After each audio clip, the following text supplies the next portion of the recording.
A snowy night in Bowling Green, Ohio, but it's about to get hot inside the Stroh Center. The BGSU Falcons men's basketball team, winners of 4 straight, in a win and in situation for the MAC tournament in Cleveland. Welcome into Falcon Radio. For the Falcon Media Sports Network, my name is Holden Ruck, and I'm joined today by Andrew Smith. And Andrew, who would have thought that this is where we'd be for the Falcons a month ago? I certainly didn't. This Falcon season looked almost dead in the water. Could not string wins together at all. Offense seemed stagnant, injuries left and right, and then just when it seems like it couldn't get any worse with Trey Thomas going down, they start stringing wins together. They've won 5 of their last 6, 4 in a row. If they win tonight, that's the longest streak of the season. They're looking great, better than they have all season long.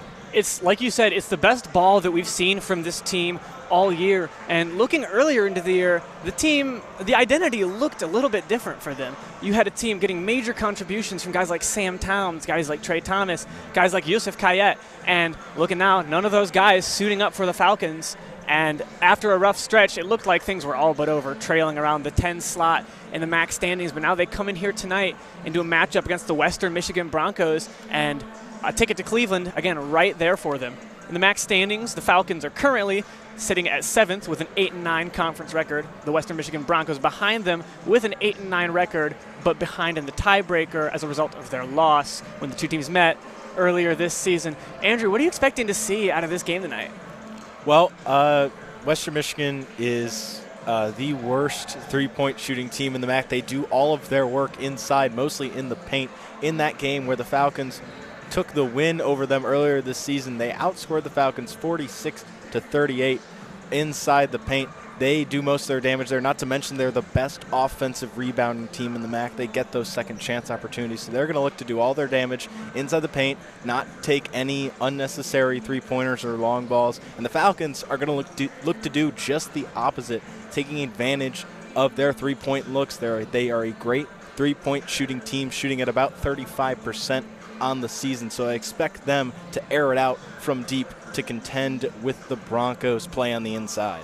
And it's something that can't be talked enough about. We know what Marcus Johnson can do on the perimeter. An uncharacteristically good shooter for a player at his size, an absolute weapon from the perimeter. But I think the more compelling story for the Falcons right now is the defensive play of the Falcons. Over the 4-game win streak in their past 4 contests, the Falcons have held opponents to an average of just 59.5 points per game, outscoring them by an average of 7 points. Yeah, the Falcons have been very solid defensively all season, but in this winning stretch that they've been on, like you said, they've been holding opponents to very just limited scores. It's been great defense, and I think a lot of it's been hustle defense. They don't have a lot of extra legs out there. They don't have a deep bench, so a lot of it has simply just been putting in the extra work to contest the guy at the three-point line, to contest shots, and to pick good fouls, and just good hustle defense all around. We'll be back in a moment with more of our pregame coverage and the starting lineups for the Falcons and Broncos, but we're going to take a break for the national anthem. You're listening to BGSU Men's Basketball on Falcon Radio.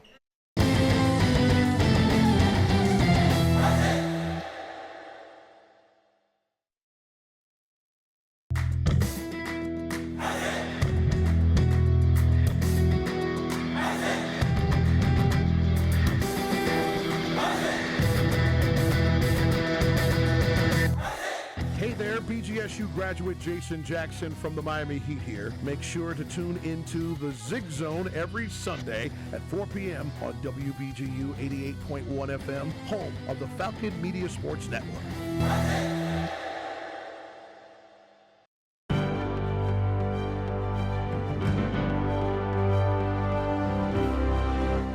In Bowling Green football's 41-17 season opening victory over Fordham on August 29th, junior Justin Pace set a program record with a 100-yard kickoff return touchdown on the first play of the game. Falcon Media Sports Network's Reese Patricus had the call on Falcon Radio. Go back up and field it on the goal line. Trying to take to the right, got some blocks, got a hole. Peg was down the far sideline, and he's got space in front of him. 10, 5, touchdown BG brings back the opening kickoff. What a way to start the season. This has been a Falcon Media Sports Network featured call.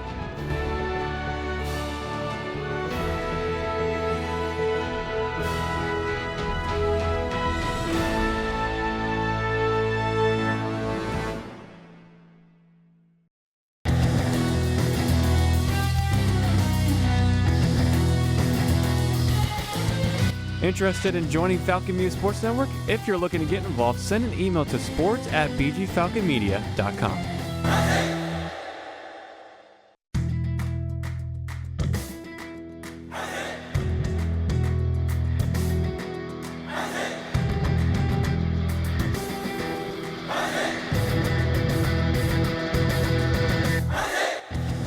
Hey, BGSU graduate Jason Jackson from the Miami Heat here. When I was a Falcon, there was BGRSO. Now it's Falcon Media Sports Network. Keep up with all BGSU sports news and action by following BG_FMSN on Twitter/X and check out BGFalconmedia.com.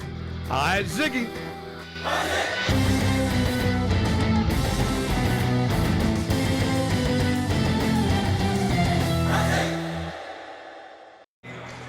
Welcome back to the Stroh Center in Bowling Green, Ohio. We've got about 6.5 minutes left until the tip-off of this win and in contest for the MAC tournament between the Western Michigan Broncos and the BG Falcons. And before we went to our last break, Andrew Smith joined me again, Holden Ruck. We talked a lot about the Falcons' defense, in particular what they've been able to do in limiting their opponents, and I want to highlight the thing that makes that defense really work.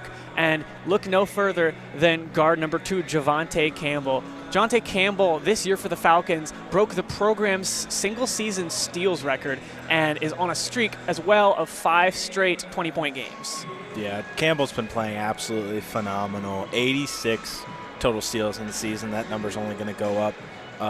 Last game against NIU, he had 19 points, 4 assists, 2 blocks, a steal, and 8 boards. He's really just doing everything for the Falcons. I really think he's found his rhythm, especially inside. He only shoots 26.7% from 3, but he just goes to work inside, makes a move on his man, really just finds his spot, finds his shot, and he's just been clutch all season for the Falcons, but really more so in this winning stretch that they've had.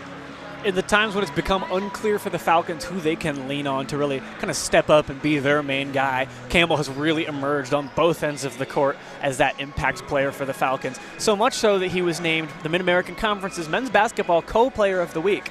Interestingly enough, the other Co-Player of the Week, the guard across from him for the Broncos, Chauncey Willis Jr.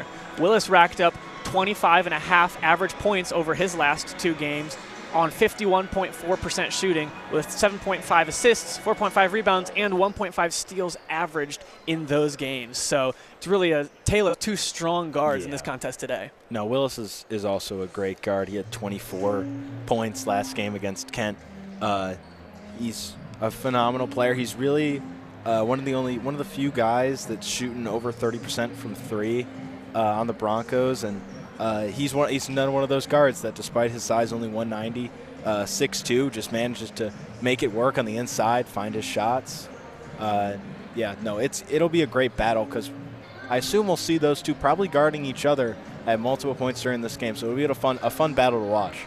It'll definitely be something exciting to watch, in particular with the way that the Falcons like to utilize their defense. They've been very effective using the 1-3-1 zone, placing Javonte Campbell at the top of the key, typically up against the point guard or any player assuming that role for the opposition, and it's been really successful for them. There have been occasions where they've been found to get Campbell in near some foul trouble, which can be a concern, but is certainly something you come to expect a little bit when you've got a player who's so prolific in steals and forcing those kinds of mistakes. Yeah, no, I think that's what the Falcons have done really well on defense, is force opponents to make mistakes. After the Battle of I-75 at Savage Arena in Toledo, the Toledo head coach said that the reason they lost the game is because they gave the Falcons easy points off of mistakes that they made due to the Falcons' defense. And the great thing about the Falcons' defense, I think the thing that makes them so great is the fact that they can switch into that zone, switch out of it, go into a different type of zone. They give their opponent different looks to throw them off, and I think that's what makes this defense so great. You're absolutely right, Andrew. They're very willing to be flexible and adapt based on what the other team is good at, and over these last 4 contests, we've certainly seen the result of that. Another note that I think we would be remiss if we didn't bring up is you already touched on the dominance and strength of the Broncos when they're playing inside of the paint. And that's why, to me, we're going to move ahead. I was going to ask you who you would pick to be the key player for the Falcons today. And my pick is actually going to be Jemai Felt. I think they're going to lean on him a lot to have an impact of getting rebounds and playing inside the paint against a team that's so talented in that department. I mean, you stole mine there, Jemai Felt. Probably would have been my choice. But I think if I had to pick another, I think I'd probably have to go with Javonte Campbell. Man of the hour, MAC Player of the Week last week. He steps up in big games. There's none bigger than this one. It's kind of a winner don't go to Cleveland kind of situation here in this one, because Central Michigan is kind of the catalyst. If Central Michigan beats NIU, the loser of this game doesn't make the tournament. That's absolutely right. If you looked at the standings today and the regular season had ended last night, both of these teams would be playing for nothing right now. But because they're tied and Ball State and Central Michigan trail in the standings by only one conference game, if a Ball State or Central Michigan can get a win, they can springboard the loser of tonight's Bowling Green and Western Michigan game. It's also worth noting that Central Michigan's game tonight is against Northern Illinois, the absolute bottom feeder of the MAC, sitting at 1-16 in the conference. So while we could see some magic in March, it seems highly unlikely that Central Michigan gets a loss. So the reality for the Broncos and the Falcons tonight is win or go home. Yep, absolutely. And I think both teams are fully aware of that. And I think even if it wasn't that, I think you have to come into this game, regardless of it's that situation or not, you still have to come in here and be like, no, we win this game. We should, beat them, take our spot in the MAC. You don't want to go into the tourney on a loss. That's just setting yourself up for failure. So this is, regardless of this game bounces you from the tournament or not, you're still going into it. We're going to win. We're going to win by 20. No reason for the Falcons or Broncos to leave any room for doubt.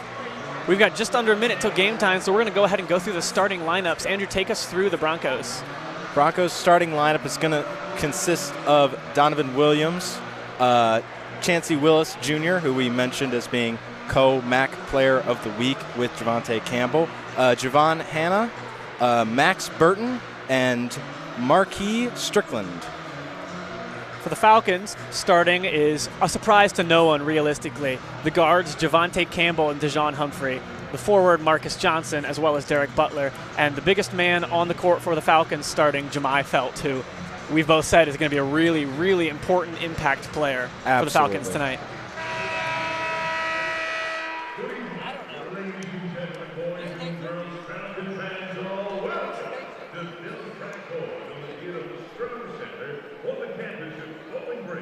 Looking at the Broncos, Andrew, if you had to assess, who do you think is going to be the most important for them to be successful tonight?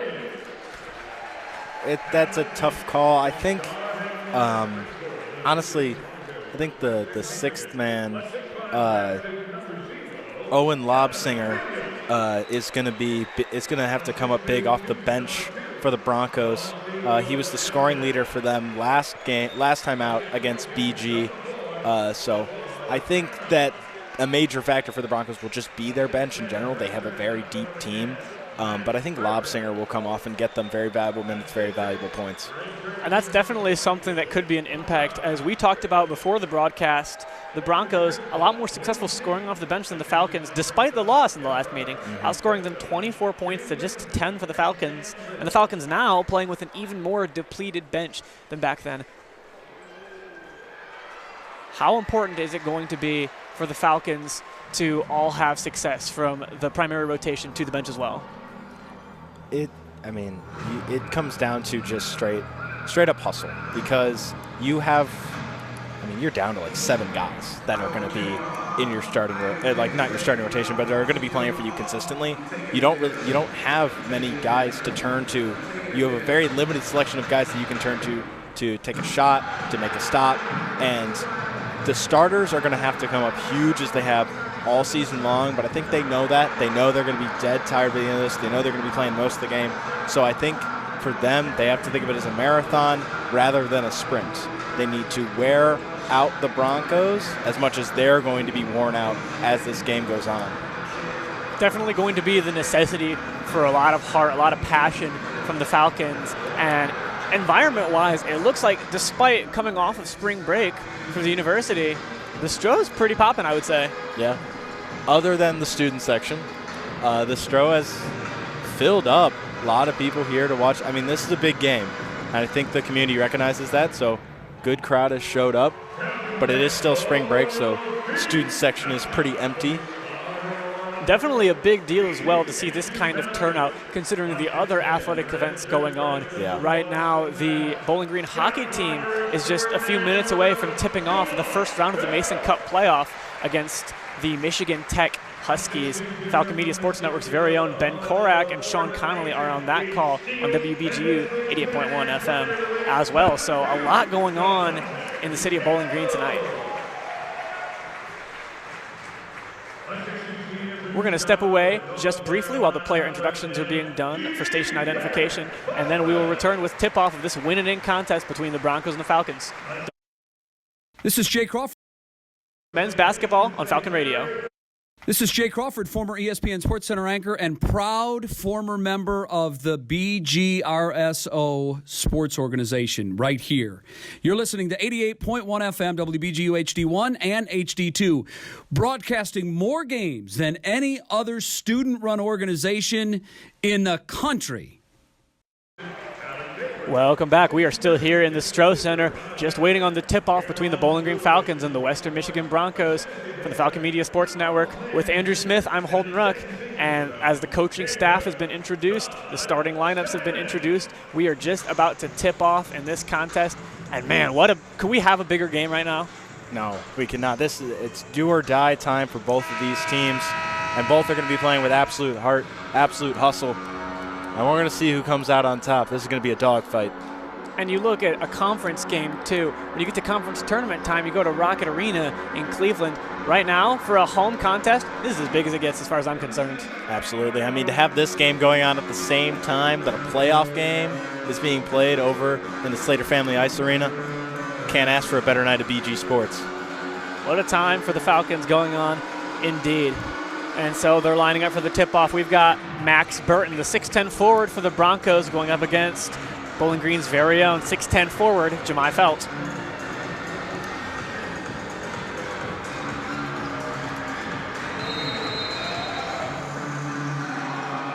And we are underway. Falcons win the tip-off, and Javante Campbell will bring the Falcons up the court on the first possession. Campbell around the outside, working on Willis. Something we expect to see a lot today. Passes off to Derek Butler. Butler to Marcus Johnson. Johnson back to Butler at the top of the key. Butler making a move in. Looks to the side, and he finds Dejon Humphrey. Humphrey back to Butler up top. Butler looking. Shot clock at 6. Butler drives in. Kicks out to Humphrey. Humphrey for 3. And it won't go. Rebound by number 10, Max Burton. The Broncos now, number 2, Willis with the ball. Defended by Javante Campbell. Campbell reaches, tries to get a steal, but cannot get it. The pass is made to Donovan Williams. Williams to Markai Strickland, and now back to Hannah. Hannah's got the ball to Williams. Williams to Willis. Driving inside now is Hannah. Can't get it to go, but rebounded by the Broncos. And it's going to go out of bounds, and they're going to say that it is off of the Western Michigan Broncos. Javon Hannah not too happy about that one, but Marcus Johnson will inbound it for the Falcons. Yeah, I mean, Falcons just good defense there, forces a loose ball, and they take possession. Javante Campbell up the court now once again, guarded by Willis. Passes to Felt. Back to Campbell. Campbell driving inside, and blocked. Blocked by Max Burton off of the board. Number 2 goes for the layup. Marcus Johnson with the rebound. A fast break for the Broncos, but no points. And now here's Derek Butler. Butler driving inside, kicks out to Johnson. Johnson for 3. And he gets it! Marcus Johnson from 3, something we've seen all year. Strikes first, and the Falcons are leading. Marcus Johnson very comfortable with that 3 ball at the top of the key. Pump fakes his defender, takes a dribble, and easy ball. The Broncos take a 3. That's Javon Hannah, but it won't go. Marcus Johnson now bringing the ball back up the court. Johnson, top of the key, driving in. Johnson just imposing himself. Gets stuck and passes back out, and that's DeJohn Humphrey. Drives in Humphrey for the layup, and he gets it. And Humphrey with Trey Thomas out, down to a very limited number of players for the Falcons. Humphrey needs to come up big in the scoring column. So now here's Willis. Willis passes to Hannah. Back to Willis again at the top of the key, guarded by Campbell once again. Passes off to Strickland. Strickland on the right side, buying time. Back to Willis. Back to Strickland again. Drives in, defended by Humphrey. In some trouble. And they're going to call the foul there on DeJohn Humphrey. Kind of batting at the ball there. Hannah had that ball held over his head, and Humphrey came in trying to take it away from him. He's not happy with the call, but he batted at his arm, and that's going to get called every time. So now Willis will inbound for the Broncos to Hannah. Hannah looking for a man. He finds Donovan Williams. Donovan Williams driving in, and he gets it. The Broncos get their first basket on the board. So here's Javante Campbell. Screen from Felt. Campbell working on Burton. Kicks over to Derek Butler. Derek Butler in the corner. Driving in. And that ball gets knocked out by Javon Hannah, but it's going to go against the Broncos, it looks like. So the Falcons will maintain possession. Yeah, Hannah stripped that away from Butler, but he was the last one to touch it, so Falcons will inbound the ball here. Dwayne Stevens and the Broncos bench not too happy about that one, but goes the Falcons' way. So the inbound to Johnson. Johnson at the top of the key, tightly guarded by Williams. A screen from Felt, and Johnson loses the dribble, and now Williams on the fast break, and he is just all alone. Easy layup, and we've got a game 5 Falcons, 4 for the Broncos. Yeah, Johnson just straight up lost the ball there. That's mistakes that can't happen in a contest like this, and the Broncos take advantage. So now here's Campbell to Humphrey. Humphrey working again on Max Burton. Passes inside. Jemai Felt now working on Strickland. And it looks like it's going to be a Falcons ball again. Yeah, ball knocked out, but Felt tried to fire that one inside on a bounce pass to the cutting Campbell, but believed it bounced off of Broncos player's Campbell knee. Inbound to Butler. Butler, and he drains it. And that's going to be a deep 2 for Butler, making it 7-4 Falcons. Williams now passes to Willis. Willis to Strickland. Strickland back to Willis up top. Willis to Williams, back to Strickland. Passes inside to Max Burton. Max Burton coming back up top. Willis up top again, moving around the right side.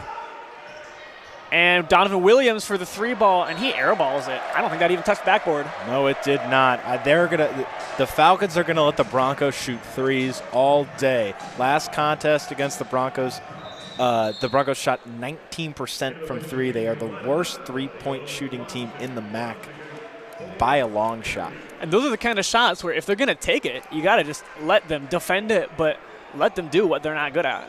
Yeah, so now here's Javante Campbell crossing midcourt again. Campbell right now being guarded by, looks like Owen Lobzinger now in the game. Correction, that's Willis. Campbell tries to bounce pass into Feltz, but it's touched by Burton, who will take it out of bounds. As we've reached the first media timeout of the game, 15:50 on the clock as the Falcons lead the Broncos 7-4. We'll be right back. Don't go anywhere. You're listening to BGSU Men's Basketball on Falcon Radio.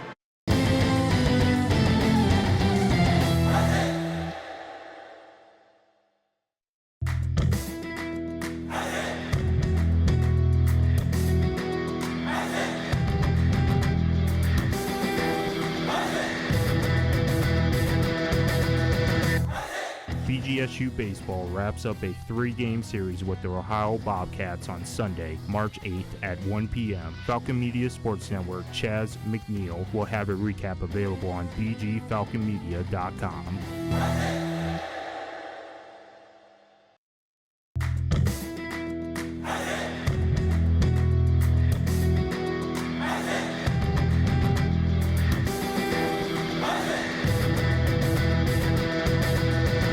BGSU softball continues the Hoosier Classic against the UIC Flames on Saturday, March 8th at 7:30 p.m. Falcon Media Sports Network Henry Costco will have a recap available on bgfalconmedia.com.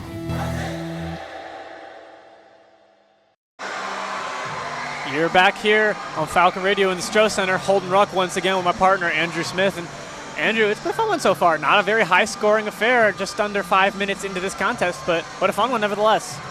Yeah, the Falcons are taking advantage of the fact that WMU cannot shoot the three ball well, forcing them to take those shots. Meanwhile, Western Michigan is really playing the cutters well on defense, knocking those balls away, forcing the Falcons to inbound.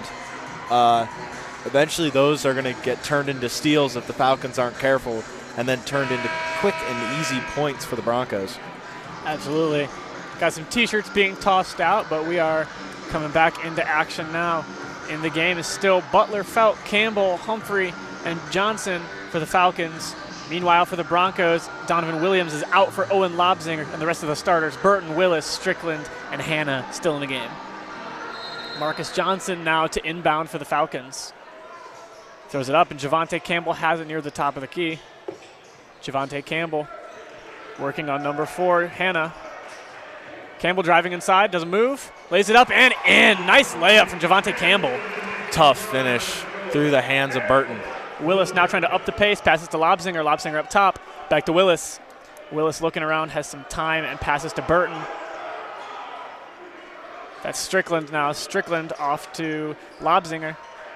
Top of the key. Hannah passes to Strickland again. Goes for the layup and cannot get it to go, and it's turned over. Derek Butler has it. Man, I love that about Felt. Doesn't foul Strickland, just goes straight up, straight down. Butler now driving in. Kicks over to Humphrey. Humphrey now to Javante Campbell near the top of the key. Campbell deep now near the logo. Working his way back in. Screen from Felt. Campbell drives in.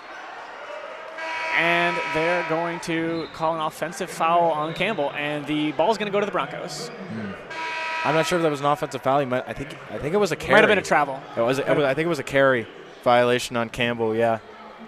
Picked up the dribble for maybe a half a second too long. Got his palm underneath the basketball. Unfortunate for the Falcons there as Willis now brings it. Kicks over to Williams. Williams looking for Strickland, and he has him. Lobzinger with his first attempt, and he buries it. 9-7, Falcons still lead, but a 3 from the Broncos cuts it so much closer. Yeah, Broncos, like we've been saying, not known for their three balls, but they don't take many of them, but some of them can hit it. And Campbell drives in and he turns it over, immediately taken by Willis. Willis for the layup and misses it. Strickland goes for it, can't get it. And now it looks like Willis is down on the court as it's going to be a Broncos free throw. And that's Strickland who was fouled. Foul from Derek Butler. Yeah, that's something that the Falcons absolutely cannot do, or they got to be very careful about. Is Broncos will turn those turnovers into easy layups all day long. One of the best in the MAC at the fast break. Strickland, though, missing the first of his 2 free throws. The Stroh Center getting loud, and he drains the second. We got a 1-point game here, 9-8 Falcons. Javante Campbell coming back up the court. Campbell at the top of the key, guarded by Willis. Campbell finds Derek Butler inside. Butler working around. Butler guarded by Williams. Looking for Marcus Johnson back up top, and he has him. Marcus Johnson driving in, imposing. He looks for a contested mid-range and cannot get it to go. That's not the shot you want in that situation. No. Campbell tips it, and now Derek Butler has the ball off of the pass from Willis. Derek Butler driving in. Butler, and he can't get it to go. Rebounded by the Broncos, and now it's Willis. And Willis passes off. Muntu for the 3, and he drains it. Broncos are up 11-9. Muntu, the best three-point shooter on this Broncos team, shoots at a 31.9% clip. Butler looked like he was fouled on the other end, but refs let it go. Javante Campbell trying to get inside. John Humphrey with the ball now. Humphrey back to Johnson near the top of the key. Johnson pivots a little bit. Campbell tries to get him a screen. Oh, and Willis just absolutely fell to the floor. And Derek Butler drains it from the arc. 12-11, the Falcons retake the lead. I think Marcus Johnson just dropped Willis. And here's Muntu with another 3 attempt. And it's errant off of the back basket. Now Johnson driving in. And they're going to call an offensive foul on Marcus Johnson there. Unfortunately, pretty easy to see. Tough break for the Falcons. As soon as he extends his arm like that, he's going to get called for it every time. So it'll be the Broncos' ball. Donovan Williams will inbound with 12:59 to play in the first half. How about that Marcus Johnson handle? Willis Jr. absolutely hit the hardwood. It just crossed him up basically with a behind-the-back dribble and found an open Butler. So crazy handles from the big man. Chauncey Willis driving. Passes over to Donovan Williams. Williams now to Muntu. Muntu back to Lobsinger. Lobsinger back to Willis. Willis to Lobsinger for three. And he drains it. Wow. We've been talking so much about how this Broncos team doesn't shoot threes, and they've come out here. A little premature, I guess, for us. And drained three big ones. 50% so far, shooting 3 for 6 from the arc. Yeah. Javante Campbell now at the top of the key, guarded again by Willis. Wilkins Jr. exact tries to set a screen and now has the ball up top as well. Junior exact passes to Marcus Johnson. Marcus Johnson working on Donovan Williams. Johnson getting inside, hits a Euro step and gets it to go. Marcus Johnson showing the bag. A baseline Euro with an over-the-shoulder lay? What? What can't he do? Willis Jr. now with the ball. Passes to Lobsinger. Lobsinger to the corner to Muntu for three, and it's off. Javante Campbell with the rebound now, bringing it back up the court for the Falcons. Campbell has been stepping up in the rebounding department for the Falcons. Johnson. Campbell loses the ball trying to drive in, and it's going to be gathered by Willis Jr. Willis Jr. now catching the Falcons on a break. Dishes it over to Donovan Williams, who cannot lay it up, but the Broncos get the rebound. Williams now kicks outside. Lobsinger drains the three again. That's going to be 17-14 from the Broncos. And Lobsinger has 9 off three made threes. Lobsinger leading the entire game in scoring right now early in this first half. 11 minutes and 10 seconds still to go. Marcus Johnson gathers the ball. Marcus Johnson up top. Looks, he's got Javante Campbell. Javante Campbell outside, passes to Butler. Butler near the logo. Butler looking, Johnson a screen. Butler drives in. Mid-range jumper, and he gets it. When Butler is feeling the mid-range like that, you know he's going to have a big night. Derek Butler off to a strong start so far. 7 points for the Falcons, including making his only three, as Willis Jr. is going to pass over to Donovan Williams. Donovan Williams now to Javon Hanna. Willis tries to drive in, and he will lose the ball out of bounds. Johnson with some great defense, and that'll take us to our second media timeout of the night. Broncos lead the Falcons 16-17 with 10:34 left to go in this first half. Don't go anywhere. You're still listening to BGSU Men's Basketball on Falcon Radio.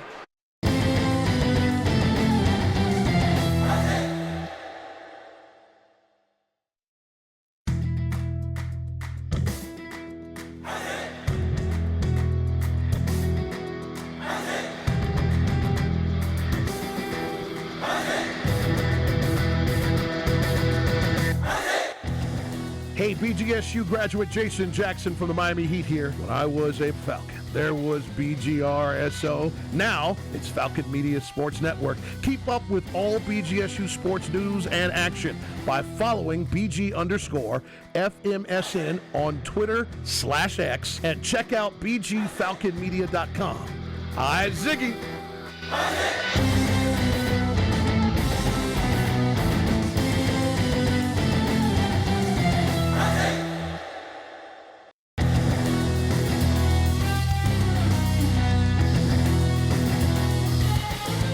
Interested in joining Falcon Media Sports Network? If you're looking to get involved, send an email to sports@bgfalconmedia.com. We're back here in the Stroh Center. It's 17-16. Broncos lead, but a Falcons ball when we get back to play here. And man, back and forth one so far, Andrew.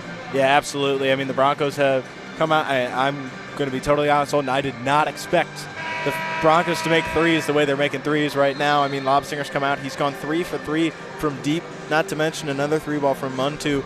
And they are staying in this game due to their play from beyond the arc. And the Falcons, went to a zone, kind of let them take their three-point attempts, and they're paying the price for it.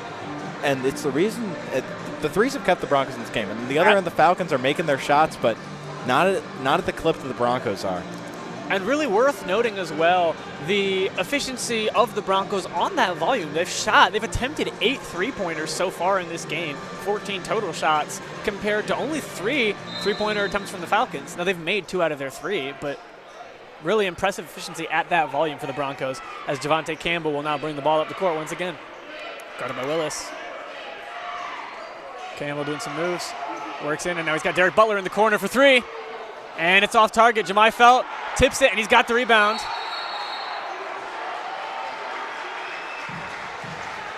Wow. And what a board by Felt, tipping that up in the air and grabbing it.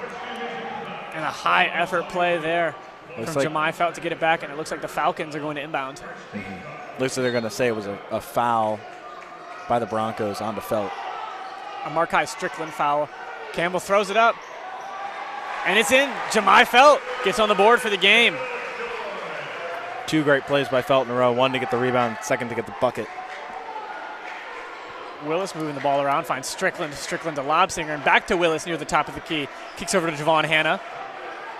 Hanna looking for a man, and he's got Strickland still outside of the key on the left.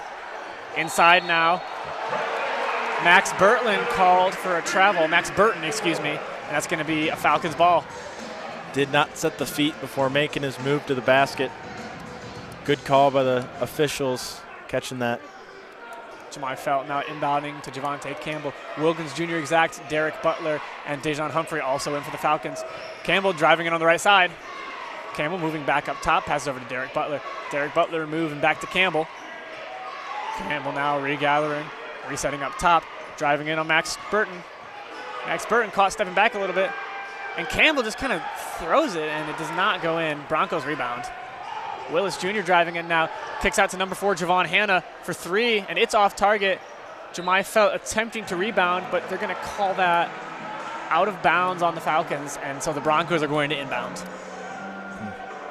I think they're saying Strickland managed to slap the ball and kind of off of Felt's body out of bounds. And, the Broncos will inbound it. Not really sure what that shot by Campbell was on the other end. Kind of just shot a hard hook shot at about the foul line. Sort of an odd one. Owen Lobsinger comes out for Donovan Williams now for the Broncos as Javon Hanna driving. Kicks up top to Max Burton. Burton now to Strickland. Strickland back to Willis Jr., and he's standing on the State of Ohio logo in the middle. Willis Jr. now driving in. Catches Humphrey off balance and kicks over to Strickland, who takes a 3, and it won't go. Big elevation in the rebound by Dejon Humphrey. Yeah, Humphrey boxing out the 6'9" Burton. Dejon Humphrey driving in, lays it up himself, gets it to go. Wow. What a finish there by Dejon Humphrey as he's fouled as well. Dejon Humphrey with a quick move and a quick first step, makes a move on the second man and gets the basket with the foul. And the Falcons bench is loving it. Coach Tum Tum, Lou Rawls and Aaron, that is, fired up on the bench for the Falcons. And fun fact, we talked about Andrew, Coach Tums played at Michigan State at the same time that Broncos head coach Dwayne Casey was an associate head coach there. Dwayne Stevens, not Dwayne Casey, pardon me. Sort of a mental typo there. Dwayne Casey would be a head coach in the NBA. Correct.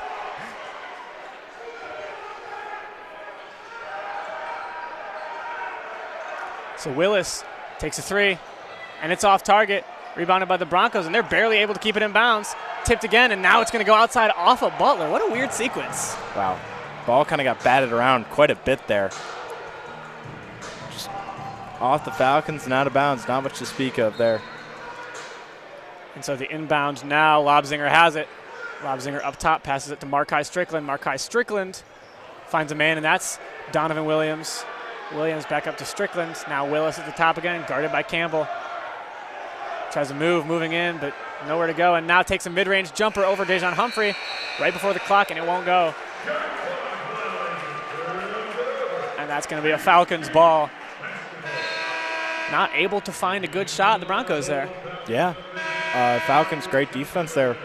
Kind of making sure to play defense up to the three-point line this time, and forced a bad shot at the end of the shot clock by the Broncos. Javante Campbell now going to bring the ball up the court once again for the Falcons. Campbell looking, he has Johnson just inside of the arc. And Johnson's going to lose the dribble again. And it's going to be kept by the Falcons. They're going to say it was off of a Bronco. So Javante Campbell will rebound. Marcus Johnson has it just outside of the paint. Marcus Johnson now taking it back up top of the arc. Johnson on the perimeter, makes a move, takes a three, and off the front of the rim. Wilkins Jr. exacts nearly with the board, and now it's going to be off of a Western Michigan Bronco. Ryans, it looks like E.J. Ryans touched it last. So this is going to take us to another media timeout. 7:52 to go in this one. The first half of this win-and-in game between the Bowling Green Falcons and the Western Michigan Broncos. So don't go anywhere. You're listening to BGSU Men's Basketball on Falcon Radio.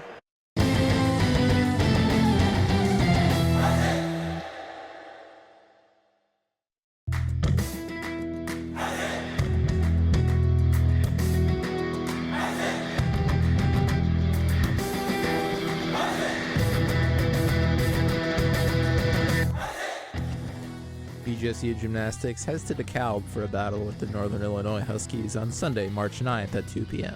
Falcon Media Sports Network's Sam Morris will have a recap available on bgfalconmedia.com.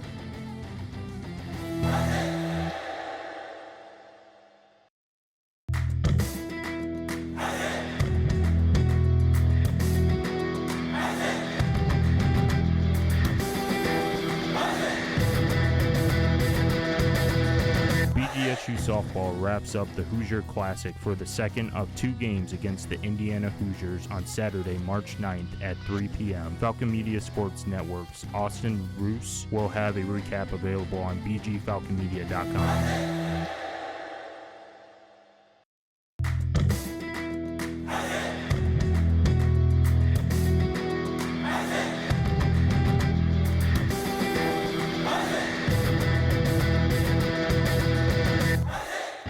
BGSU men's golf heads to North Carolina for the Gold Ross Collegiate Classic on Monday, March 10th and Tuesday, March 11th. Falcon Media Sports Network Kevin Hutchinson will have a recap on bgfalconmedia.com.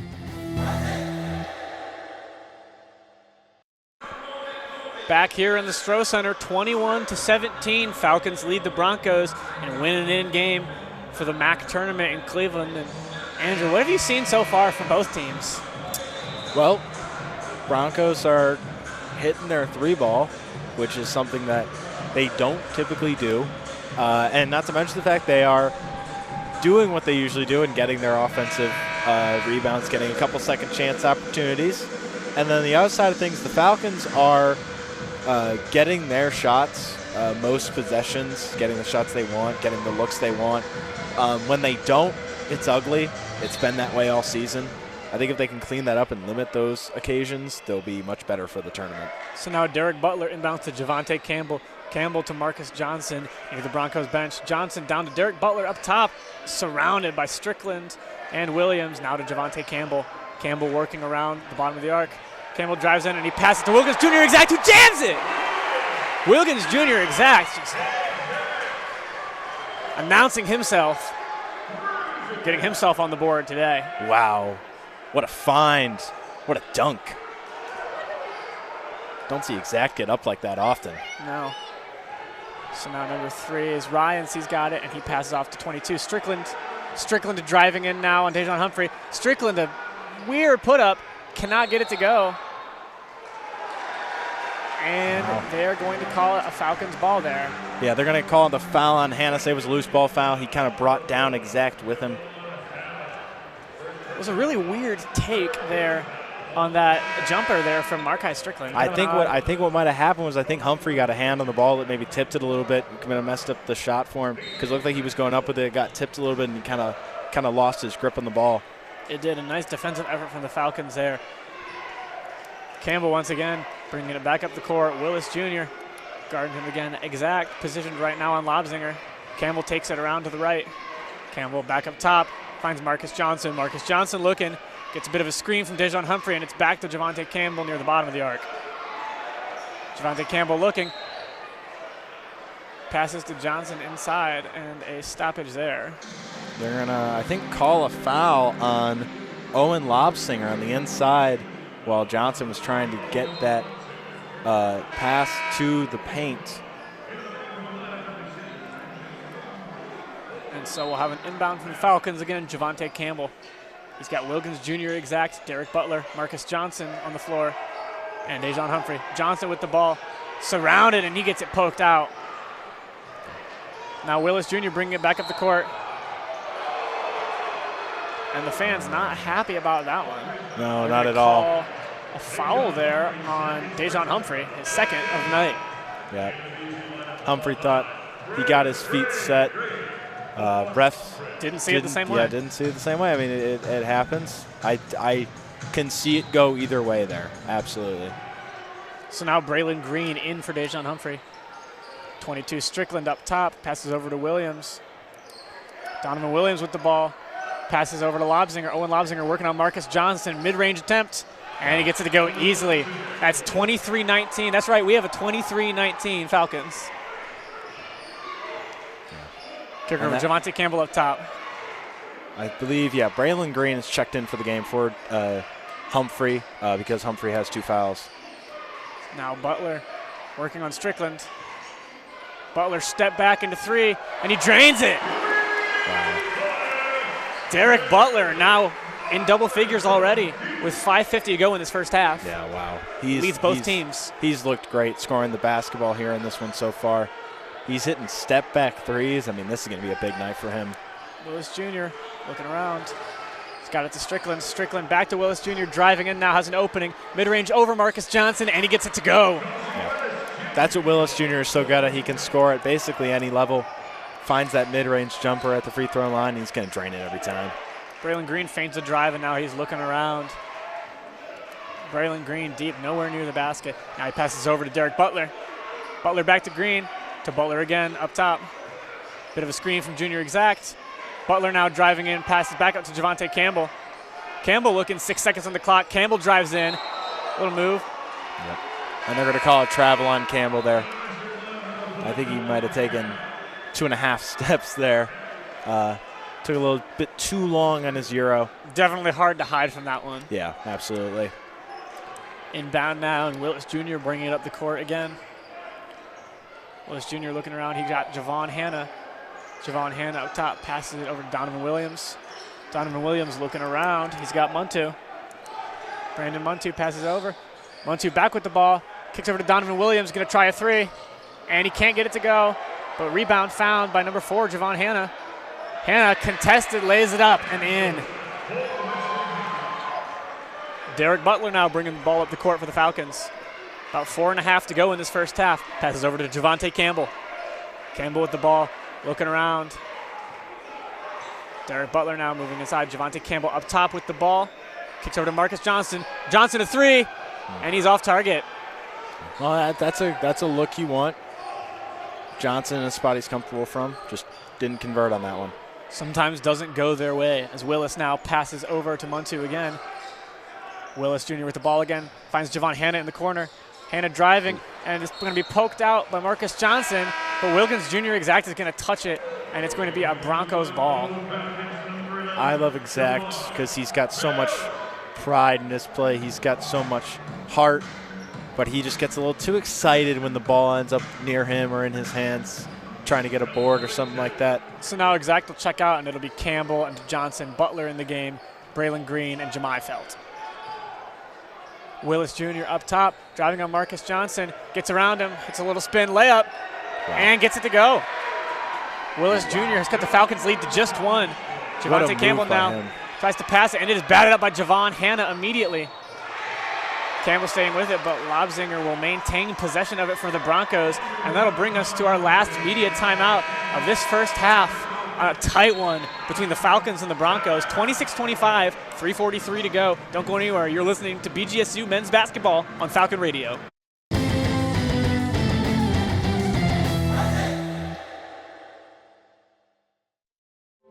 The possibility of lung cancer can be pretty scary, especially if you're one of approximately 8 million current or former smokers at high risk. That's why SaveByTheScan.org wants you to know that now there's a breakthrough low-dose CT scan that can detect lung cancer early, and it only takes 60 seconds. You stop smoking, now start screening. For an easy quiz to see if you're eligible, visit SaveByTheScan.org. It could save your life. SaveByTheScan.org is brought to you by the American Lung Association's Lung Force Initiative and the Ad Council. You have the right to know. The right to know about culture. The right to know about the economy.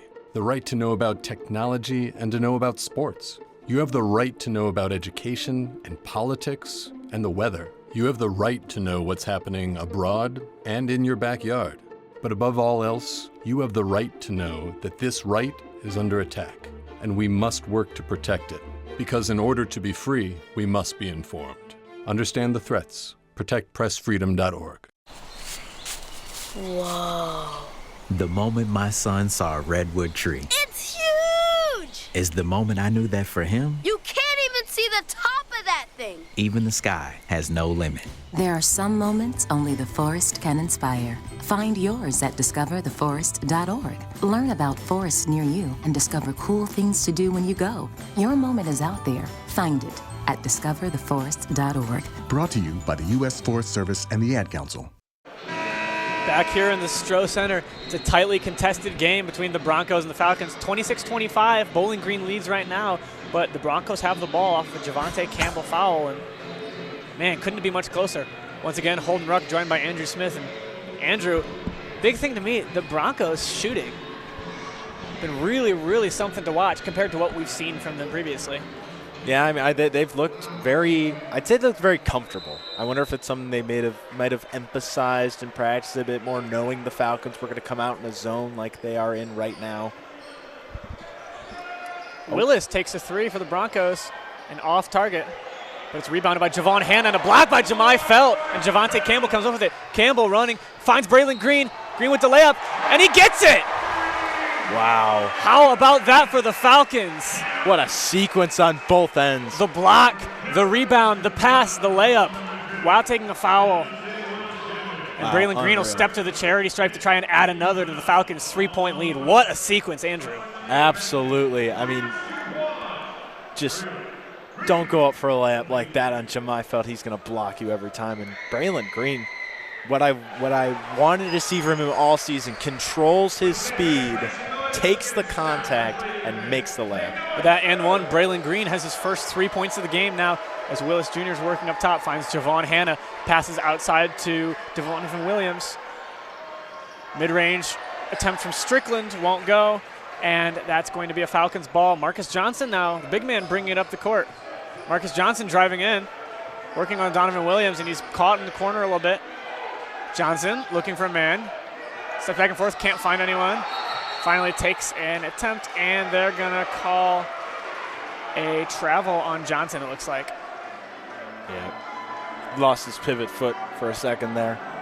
He just gets so caught up with trying to get that back down shot. It has not been there for him basically all season. Certainly has a bag, but it feels like something we've seen a lot already tonight is Johnson kind of getting stuck on an island. Yeah. Well, they're going to look to double team him every time he's got his back to the basket like that because he loves that turnaround J so much. And now the Broncos take a three, and it's good. Javon Hanna with his first three-pointer out of 3 tries tonight. Yep.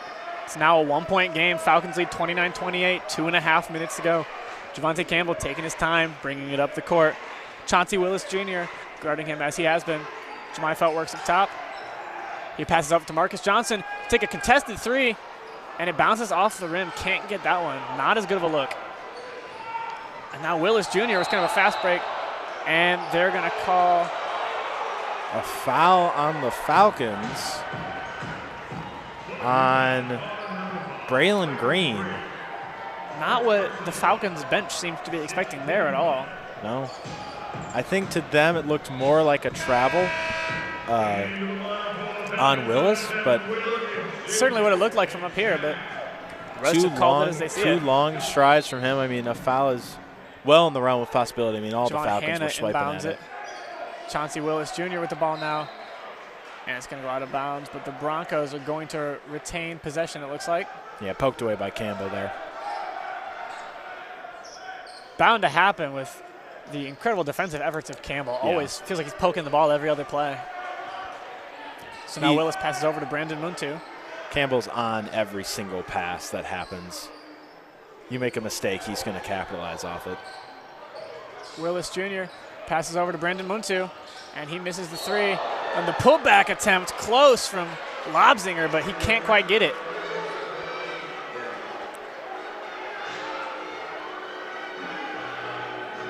And so now it looks like Lobzinger was fouled, and he's going to step to the line. Yep. They're going to say he was fouled by Felt there on the putback attempt. Felt doing his best on the defensive end, but not what you want in these crucial close point situations for the Falcons at all. So now Lobzinger will attempt his first free throw. And he misses it again. Yeah. He's a very good free throw shooter, though, this season, shooting 82.8% from the line.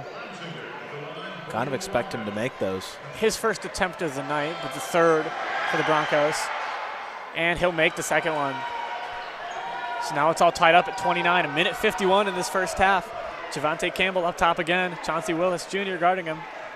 Javante Campbell working to the left side of the arc. Passes to Derek Butler, who quickly gives it back to Campbell. Drives in, finds Marcus Johnson on the perimeter, and he drains a three. That's what you want if you're the Falcons. Find Johnson in open, in rhythm, in the corner. I mean, that's exactly what you wanted. Get him going. Finding Johnson there where he's at his best, shooting cleanly from that perimeter. As now Lobzinger has the ball, and they'll give it back to Willis Jr. up top, nearly touching the BG logo. And now Muntu inside, passes it, a high one to Strickland, who catches it, kicks it over to Willis Jr. again, who drives in. Heavily contested, and he gets it. That's a tough basket shot there by from him. Willis. Yeah. Very tough basket with the contact. I mean, that you could have called a foul on that one, and I would have agreed with it. So Campbell now with a minute left in this first half, working on Willis Jr. again. Marcus Johnson, Wilkins Jr. Exact in the game. Exact tries to set a screen. Johnson tries to kick it to him, and it's broken up by number 2, Willis Jr. Brings it back up the court, and he's kicked out now to Brandon Muntu. Muntu driving in, goes for the layup, and it's off target. Derek Butler with the rebound. Butler, DeJohn Humphrey in transition, driving in, and he misses the layup. So now Chauncey Willis Jr. has it again. 30 seconds left in this half, and the Broncos are going to just take their time here. Yeah, absolutely. And now a timeout being called. Cross half court, take timeout, get a play set up in what I believe will be the last possession. Oh, no, the shot clock is still turned on, so it will not be. But the Falcons are only going to have 1.9 seconds separating the game clock and the shot clock right now. So exactly. It looks to be the last real possession here for either team in this half. And really, really back and forth contest that we've seen so far. Yeah, absolutely. Both teams doing some things that I like and then some things that I don't really like. Falcons are finding themselves stagnant on offense on a lot of these possessions, and the Broncos are forcing shots they don't need to force with extra time on the clock. So if both teams clean up those mistakes we've seen so far in the second half, we're in for a really good ending to this game. So in for the Falcons, we've got Javante Campbell, Braylon Green, Derek Butler, Wilkins Jr. Exact, and Jemai Felt. On the other end for the Broncos, we have Donovan Williams, Javon Hanna, Strickland Willis Jr., and number 7, Brandon Muntu. Willis Jr. up top, 20 seconds to go in the half. They might just let Willis go to work here. Campbell backing up to the court as Willis is on the BG logo. And now Strickland moves up, sets a screen. That's Lobzinger, excuse me. Willis with a layup, contested, can't get it, but the putback, Javon Hanna gets it. And the inbound is immediately going to be turned over, and they won't get the shot off in time. The Broncos with a second chance, but the half will end with the Broncos taking a 1-point lead over the Falcons, 33-32. We're going to take a quick break, and then when we come back, We are going to give you an update on some other scores in the MAC, as well as break down what's happened in this first half of action. Broncos lead 33-32. You're still listening to BGSU men's basketball on Falcon Radio.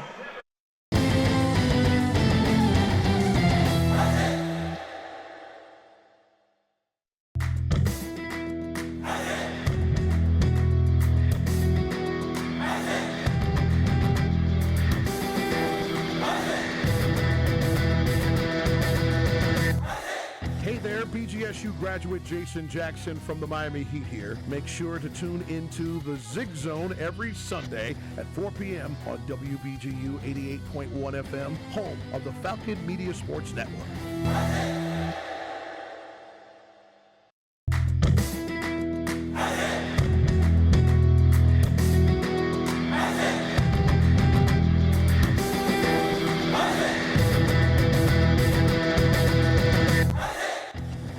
Don't have time to tune into a BGSU sports broadcast? Falcon Media Sports Network will have you covered with live updates of home BGSU athletic events. To follow along, head over to @BG_FMSN on Twitter X.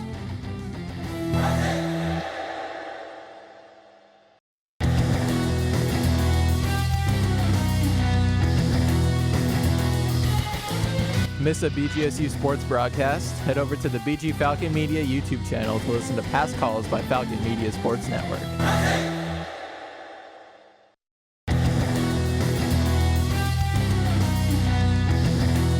For all BGSU sports news and updates, follow Falcon Media Sports Network on Twitter X at BG_FMSN and head over to BGFalconMedia.com.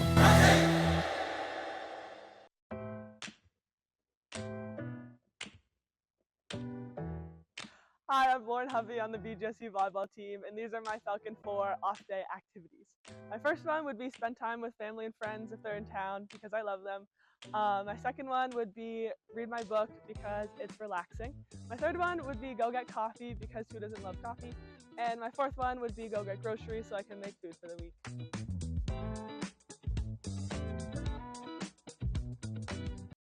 Adopt US Kids presents What to Expect When You're Expecting a Teenager. Learning the lingo. GOAT, G-O-A-T, acronym, stands for Greatest of All Time. As in, spaghetti sandwiches for dinner? They're my fave. Dad, you're the GOAT. You don't have to speak teen to be a perfect parent. Thousands of teens in foster care will love you just the same. Visit adoptuskids.org. Brought to you by the U.S. Department of Health and Human Services, Adopt U.S. Kids, and the Ad Council. Hope you enjoyed your meal. And I just want to say, he's lucky to have a brother like you. Lucky? Caring for my brother is far from easy. But he's a part of me, like my arms and legs, so I'll be his. No time for tired. Nothing can disable this love. He needs me, but I'm the lucky one, even though I need help now and then. If you're caring for a loved one, visit aarp.org/caregiving for care guides and community. Support for your strength. Brought to you by AARP and the Ad Council. My name is Hunter Hayes. I know myself, and I know my buzzed warning signs. One shot is about knowing my limits, or not necessarily knowing my limits. I start with one shot to have a good time. One of the signs that I'm starting to feel a little buzzed is when I start solving not only my own problems, but the entire world's problems. When I know I'm going out, I know I'm gonna start with calling for a ride. Buzz driving is drunk driving. A message brought to you by NHTSA and the Ad Council. I'm a 40-year-old man that walked in there to get his high school diploma. It was very hard for me, but Miss Araceli, she gave me direction. At age 47, Marco finished his high school diploma. 50% of getting your high school diploma is walking through those doors. The other 50% is doing the work. No one gets a diploma alone. If you're thinking of finishing your high school diploma, you have help. Find free adult education classes near you at finishyourdiploma.org. That's finishyourdiploma.org. Brought to you by the Dollar General Literacy Foundation and the Ad Council. Most of us like to be out in the sun. That's why sunscreen and other safety measures are key to protecting your skin from aging and cancer. The FDA recommends using a sunscreen with an SPF of 15 or higher. Also, look for broad spectrum on the label. That means both harmful ultraviolet A and B rays are blocked. Remember, SPF plus broad spectrum equal healthy fun in the sun. Visit www.fda.gov/sunscreen for more information. A message from the U.S. Food and Drug Administration.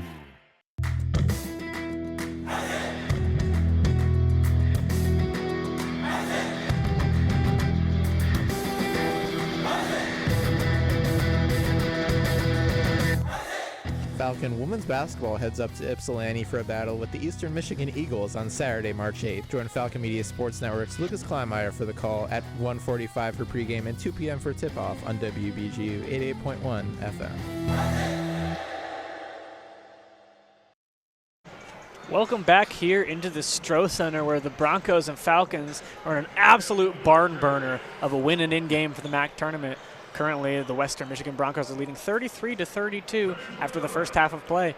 I'm joined here again by Andrew Smith. I'm Holden Ruck, both from the Falcon Media Sports Network. And Andrew, what sticks out to you the most about this first half of play? Well, just that my call about Lobsinger was right. Him coming off the bench was going to be big for the Broncos. He's got 12, 4 for 5 from the field, 3 for 3 from deep. He is playing phenomenal for them, and we have kind of seen, we talked about it a little bit while on break, we've kind of seen that decline in three-point shooting from the Broncos. They were, I believe you said, 1 of their last 7 from deep. So that's the typical efficiency we see from the Broncos. And then the other side, Falcons are slowly getting a little bit more comfortable from 3, and they are finding their spots on most possessions. I think there's still those possessions where they go through the motions of the play that they're supposed to run, and then they can't find it, they don't get the look they want, and then they just panic. So if they can cut down on that, I think they'll look a lot better in the second half.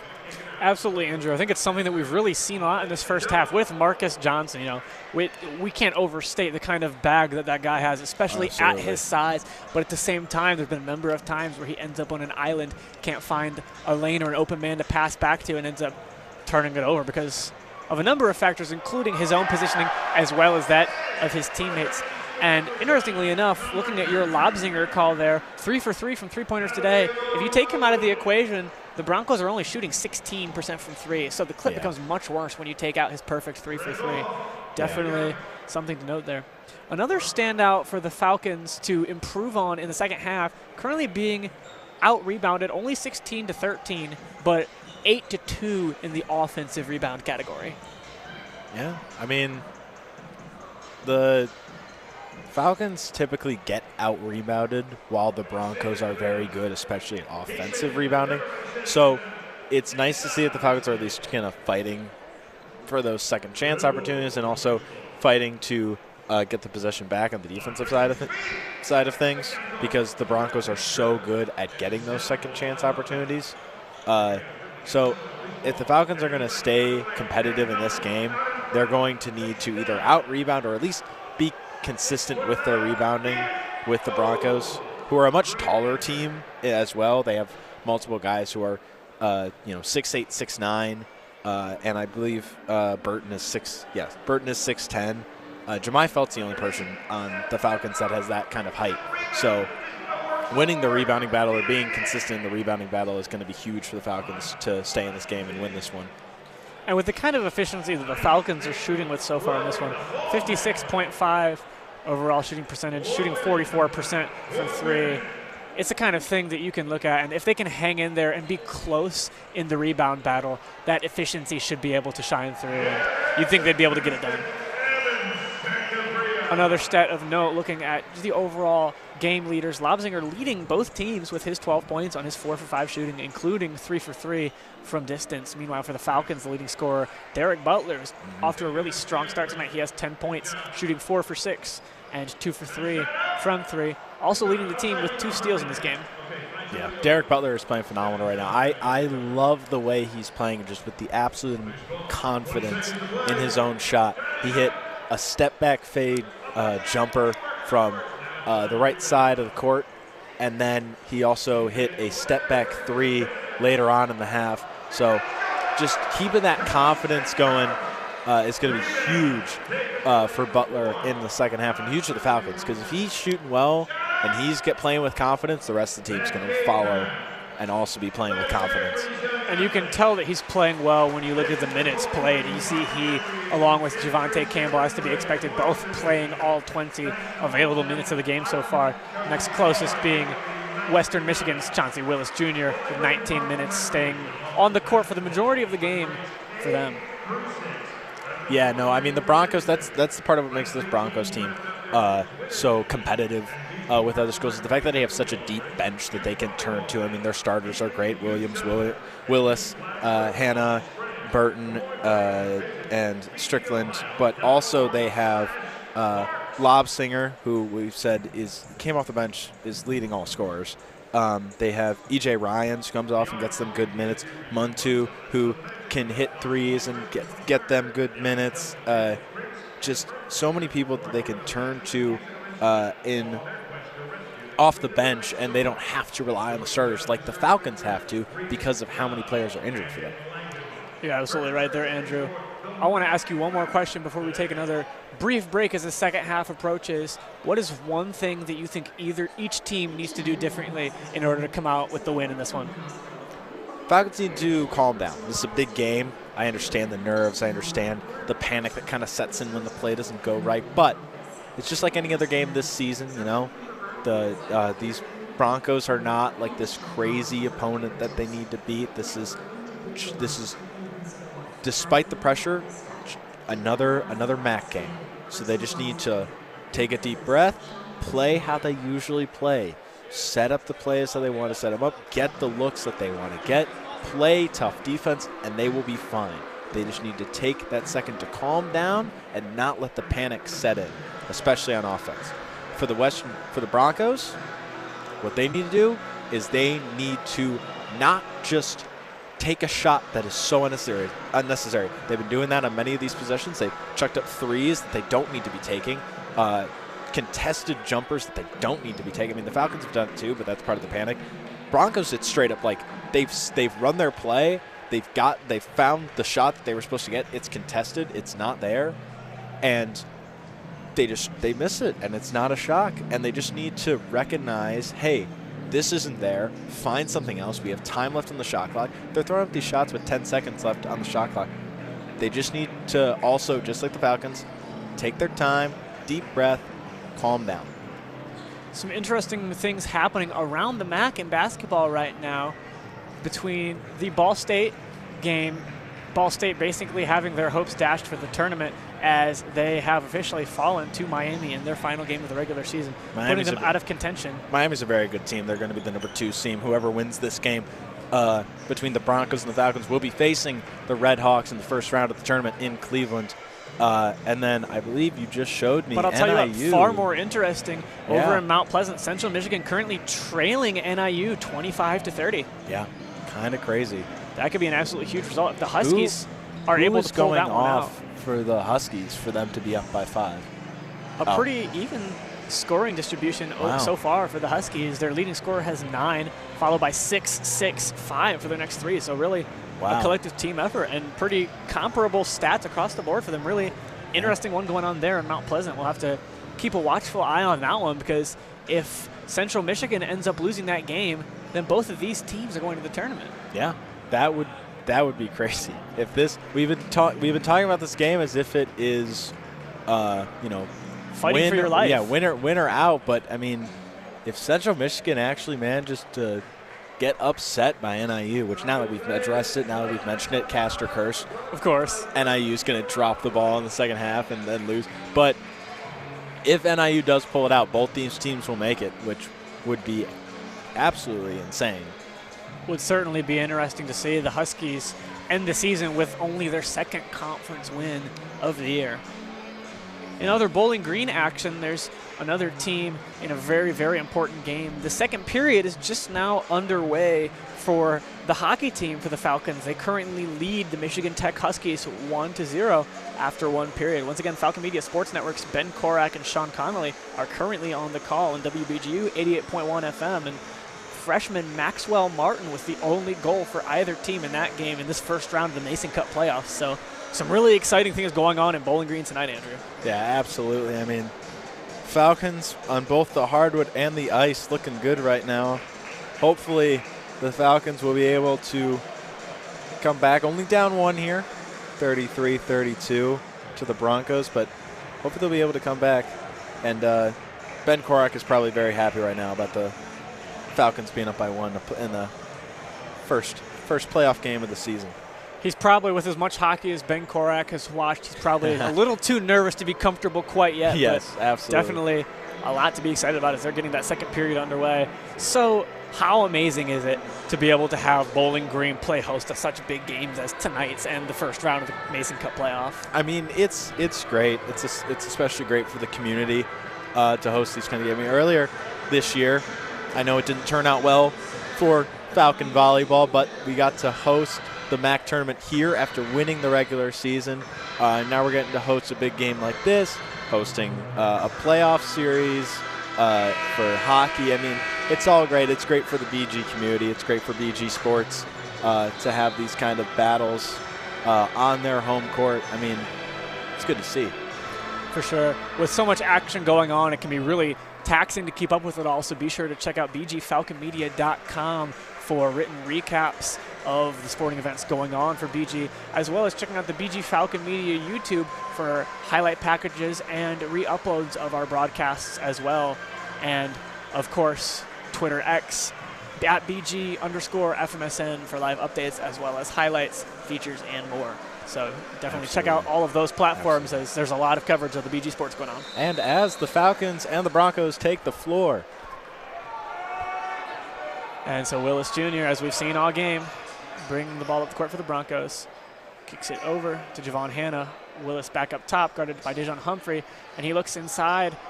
And it's going to be a missed attempt by Max Burton. Looked pretty open there, but isn't able to get it to go. Butler passes it to Javonte Campbell. Javonte Campbell looking, and he's got Jemai Felt. Felt driving in, now hands it off to Derek Butler. Derek Butler driving in a cross-up step back, and he misses it. Looks like it was a deep two. I think his toe was just past the line, but can't get it to go. Like I said at halftime, though, I love that he has the confidence to take that shot, and I hope he keeps taking them. Absolutely. Butler continuing to keep shooting and finding good looks for himself as Willis Jr. now drives in, guarded by Dejon Humphrey. Passes over. And now it's going to be Max Burton again, working on Jemai Felt. Burton kicks it back up top to Javon Hanna. Hanna for three, and it's off target. It's going to be rebounded by Dejon Humphrey. Humphrey now driving in. Very good defense being played, both sides of the ball right now. Humphrey passes to Johnson on the top of the key, who now finds Campbell, Javonte Campbell. Taking his time, looking around, guarded by Markai Strickland.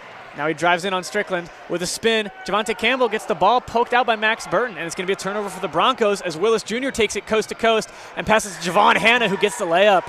Broncos lead 35-32. Campbell just trying to force something that's not there, spinning right into a double team, basically gets the ball poked away, and the Broncos turn it into easy points.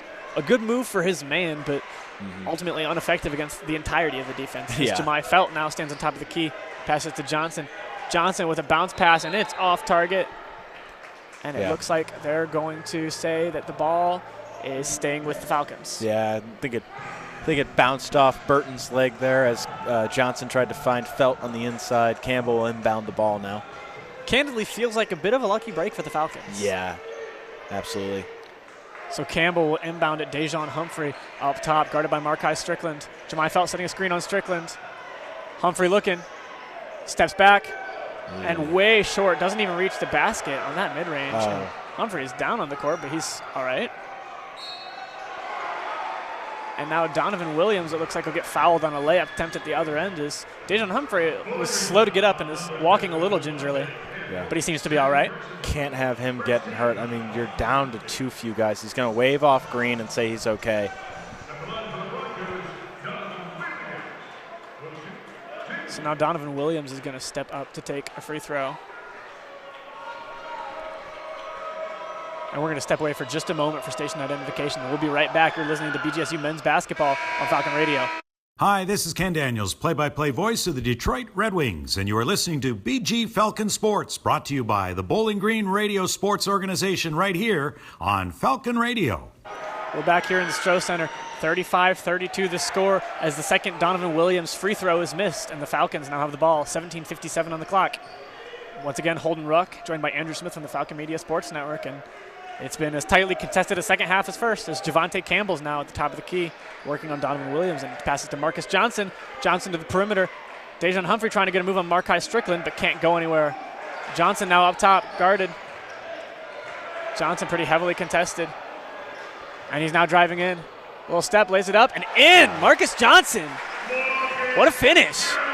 But now the Falcons got to get back because Broncos got down the floor quick. Broncos moving quick in transition, and that's going to be another Falcons foul on the Broncos layup there. Javon Hanna with the attempt, foul by Dejon Humphrey.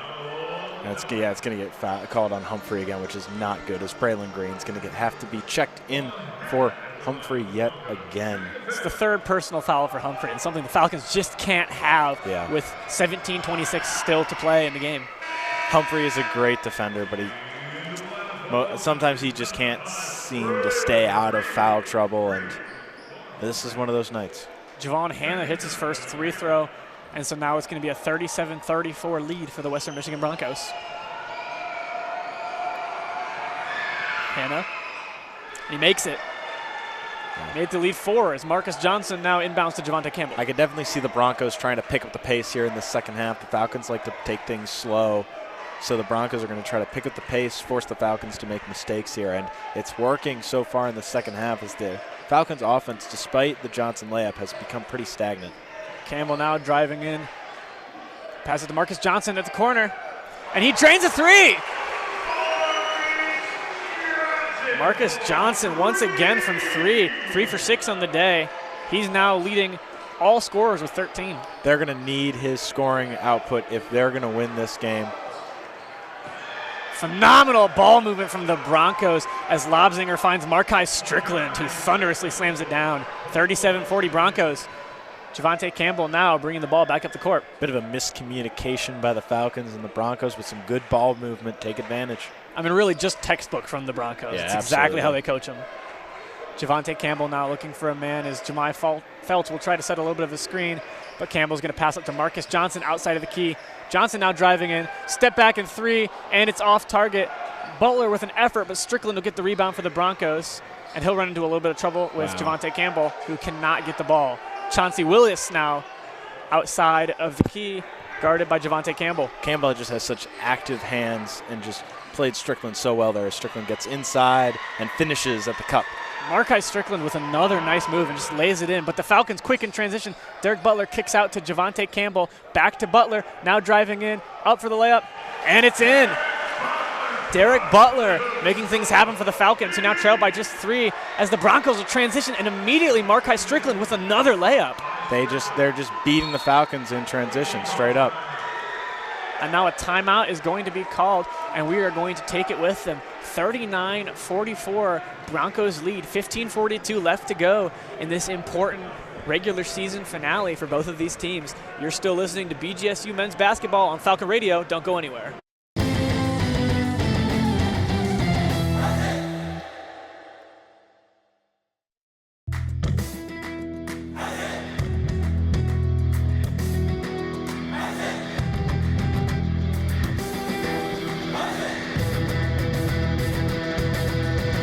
BGSU softball continues the Hoosier Classic against the UIC Flames on Saturday, March 8th at 7:30 p.m. Falcon Media Sports Network Henry Costco will have a recap available on bgfalconmedia.com.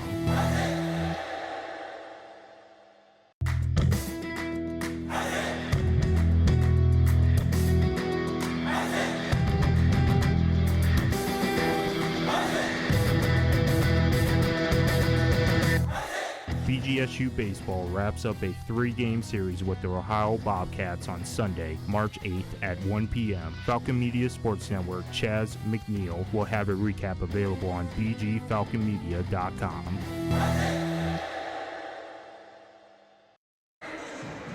44-39, the Falcons trail right now. Andrew Smith and myself, Holden Ruck, here in the Stroh Center, and that tempo change for the Broncos, you mentioned it, and they're really showing it. Yeah, I mean, they got out so quick on that one possession very early on in the half, and you could just immediately tell they were going to run with that. Like, they noticed how well that worked, how quickly they beat the Falcons down the floor, and they were just going to keep going with it. I'm interested to see what adjustments that Coach Todd Simon is going to draw up to get the Falcons back on D quick enough to contend, because the Broncos are almost cherry picking. Like, that is how quickly they're getting down the floor. They absolutely are. There's not a second to breathe as soon as the basket's made. The Broncos are sailing the ball back down and capitalizing off of it really well. Teams get ready to retake the court again. And it's really something we haven't seen a lot recently from the Falcons. Standout scorer Owen Lobzinger's got 12 in the game. Javon Hanna's got 11 of his own, and both pacing to add more onto that yet, where the Falcons have been able to strongly limit scores. Against Eastern Michigan in a recent outing, against the MAC's third and fifth leading scorer at the time, they held them both well under their season averages, and one of the best scorers on the Ball State Cardinals as well, Jamari Hill, they held scoreless in that contest. Wow. Yeah, that just goes to show how good Miami is this season. In this game, though, the Bowling Green, although the bench is so small, and Braylon Green and Exact, pretty much that's it, they're going to have to come up big in this transition D.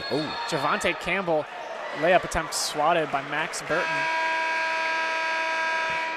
And it looks like we are going to go back to another media timeout. They're going to take a media timeout, and so we will go ahead and step away with them again. 39-44 still.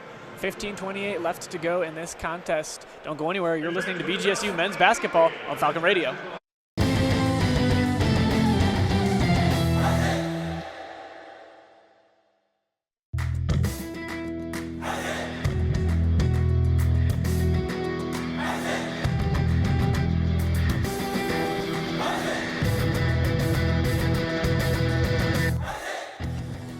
BGSU Gymnastics heads to DeKalb for a battle with the Northern Illinois Huskies on Sunday, March 9th at 2 p.m. Falcon Media Sports Network Sam Morris will have a recap available on bgfalconmedia.com.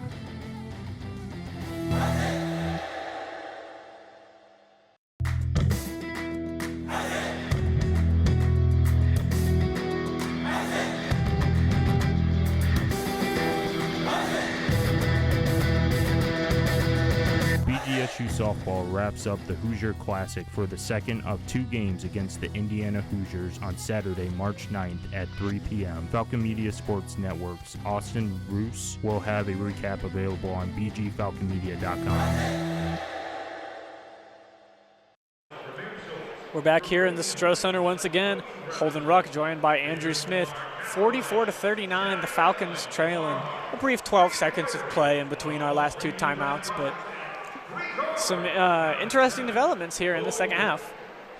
Yeah, I mean, the Falcons need to manage to somehow slow the Broncos down on that inbound play that they have going on to get right back down the floor. And they need to, I don't know, I'd say they need to find a way to make their own possessions on offense faster, because they're getting so drained offensively, moving and cutting and taking so much time off the clock to get their own shot that they don't have the energy to sprint back down the floor quick enough to get to the Broncos, who are already making a layup on the other end. You'd like to be able to see them find a man quickly and just get a shot up, get something, get some points in a shorter span, so they're not wearing themselves down and getting gashed on these quick turnarounds. Yeah, a couple of off-ball screens, get a man open from 3. So Javonte Campbell's going to inbound now for the Falcons. Wilkins Jr. exact, Marcus Johnson, Derek Butler working to find some space. Marcus Johnson now inside, working on Max Burton. Owen Lobzinger, excuse me. And Marcus Johnson goes for the mid-range, but it's off the glass and it's missed. Chauncey Willis Jr. now with the ball. Passes over to Lobzinger at the top of the key. Lobzinger passes off to Brandon Muntu. Muntu back to Willis Jr. Willis Jr. kind of resetting. Brandon Muntu now passes off to Owen Lobzinger. Lobzinger way outside. Looks for Javon Hanna. Back to Willis Jr. Willis Jr. working his way inside, and he passes to Lobzinger, and Lobzinger lays it in. What a find by Willis. What a finish by Lobzinger there. Now the largest lead of the contest for the Broncos. They lead 7, 46-39, and Falcons are going to have to get something quick. As Marcus Johnson loses the ball but is able to regather it, he finds Javonte Campbell, who drives in. And there's going to be a foul called here on Muntu. Campbell ran right into him, but his feet weren't set, so they're going to get him on a blocking call. Good break for the Falcons. Had that gone the other way, that would have been a pretty dire situation. 7 points certainly isn't insurmountable, but matches the biggest lead the Falcons have held all game. And Braylon Green now to inbound for the Falcons. Wow. And they're going to get Muntu again on a foul, saying that he held Humphrey there. Well, Humphrey was trying to make a cut. So it's Braylon Green, Dejon Humphrey, Derek Butler, Marcus Johnson, and Wilkins Jr. exact in the game for the Falcons. Javante Campbell out of the game for the first time in this contest. Green finds Butler. Butler outside the arc driving in. Butler working around. Johnson with a screen, but it goes nowhere. Butler working, finds Dejon Humphrey. Humphrey working his way inside, and he's out top again. Butler now driving in. Marcus Johnson setting a screen on Lobzinger, but Butler can't get anything. Butler gets Lobzinger to jump and shoots a floater mid-range off of the rim, but he gets it back. Wow. And they're going to say he's fouled now. Butler's just trying to force any sort of look he can. Steps through with a floater, gets it to go off the rim, chases his own board, and draws a foul. Great effort from Butler, but you'd like to see more from a couple of the other Falcons in the court. Felt like Butler was really having to kind of do all the work himself there. It feels like they cannot get a lane. They cannot find an open shot. I don't know what they need to change, but they need to make the change now. Butler's first free throw is good. Falcons trail by 6.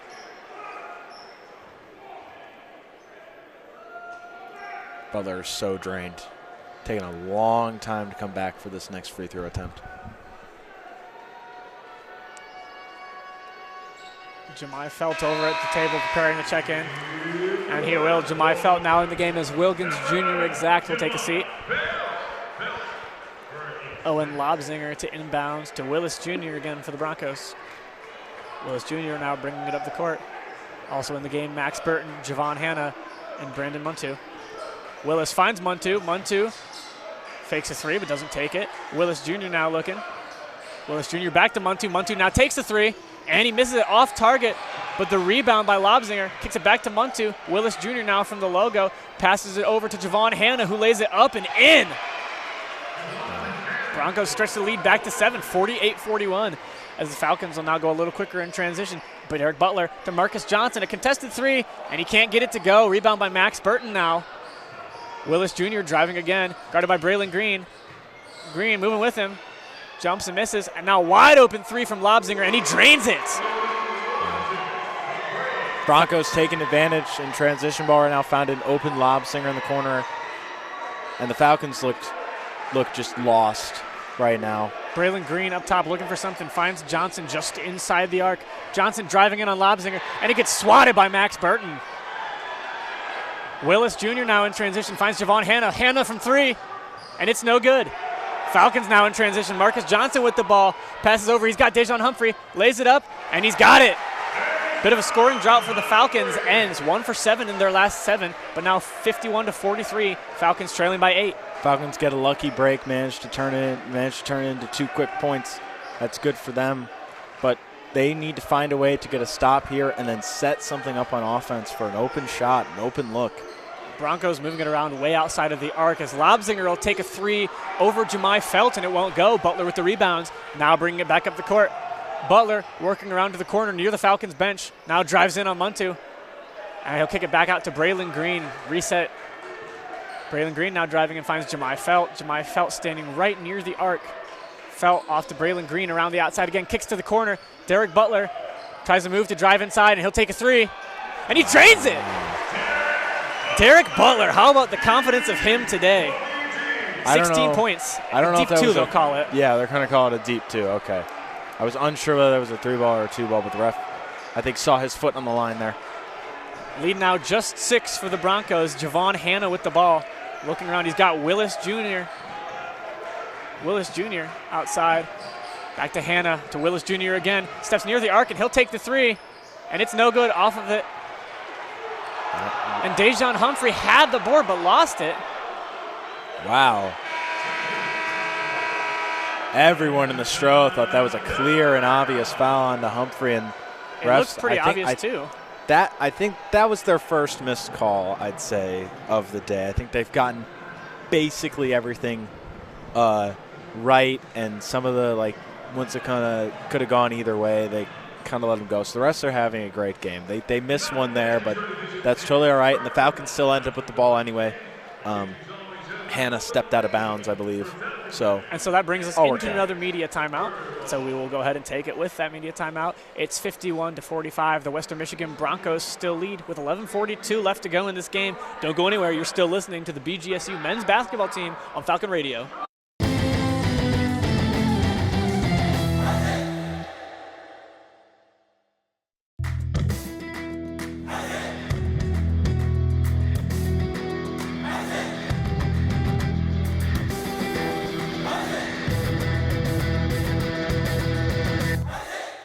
BGSU men's golf heads to North Carolina for the Gold Ross Collegiate Classic on Monday, March 10th and Tuesday, March 11th. Falcon Media Sports Network Kevin Hutchinson will have a recap on bgfalconmedia.com.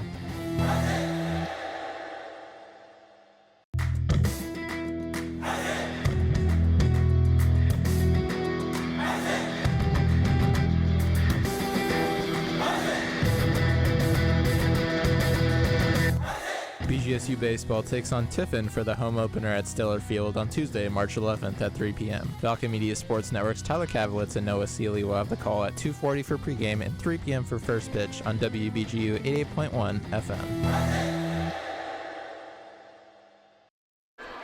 Back here in the Stroh Center again, 11:42 to play in this potentially win or go home contest between the Western Michigan Broncos and the Bowling Green Falcons. The Broncos currently leading 51-45. Andrew Smith along with me, Holden Ruck. And Andrew, what have you seen the last couple of minutes here from the Falcons? They've managed to keep up with the play from the transition play from the Broncos. The Broncos came out the second half, like we talked about, just gunning it down the court. And Falcons have actually been able to keep up with them, play, actually get back, be able to play 5-on-5 defense these last few possessions especially, and they're actually getting buckets on their own. They need to continue to find looks.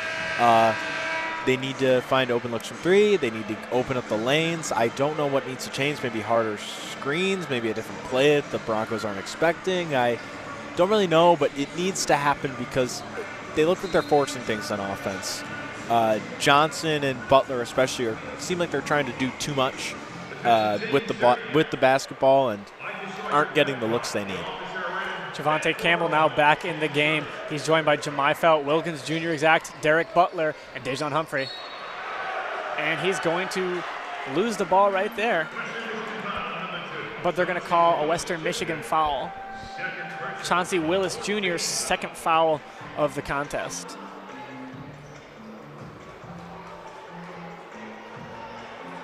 I thought he might have gotten that pretty cleanly. I definitely think the Western Michigan bench did, but seems like the ref gave him a pretty good explanation.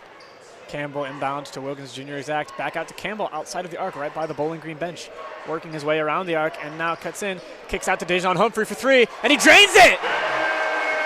Dejon Humphrey cuts the lead to three with a clutch three ball there. That's a nice open. That's exactly what I said they needed. Open three ball attempt. And Humphrey hits it.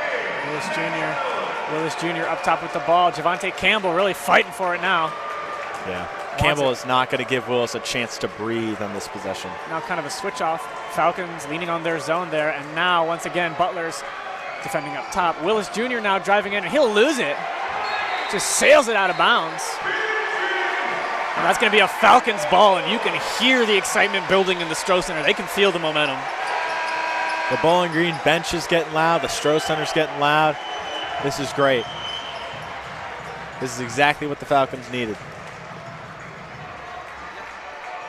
Coach Dwayne Stevens talking to Brandon Muntu as the Falcons will inbound.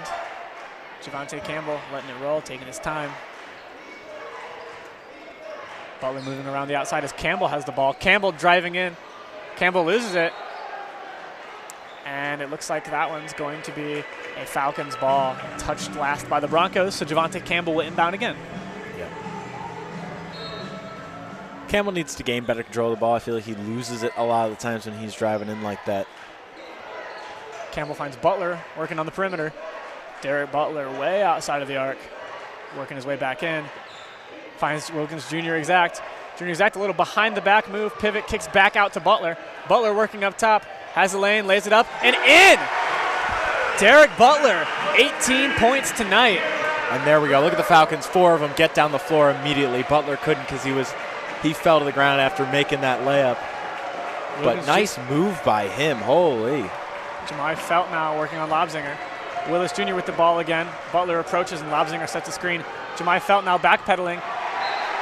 And Willis Jr. will lose the ball again. We have a 1-point game, and the Falcons now have possession.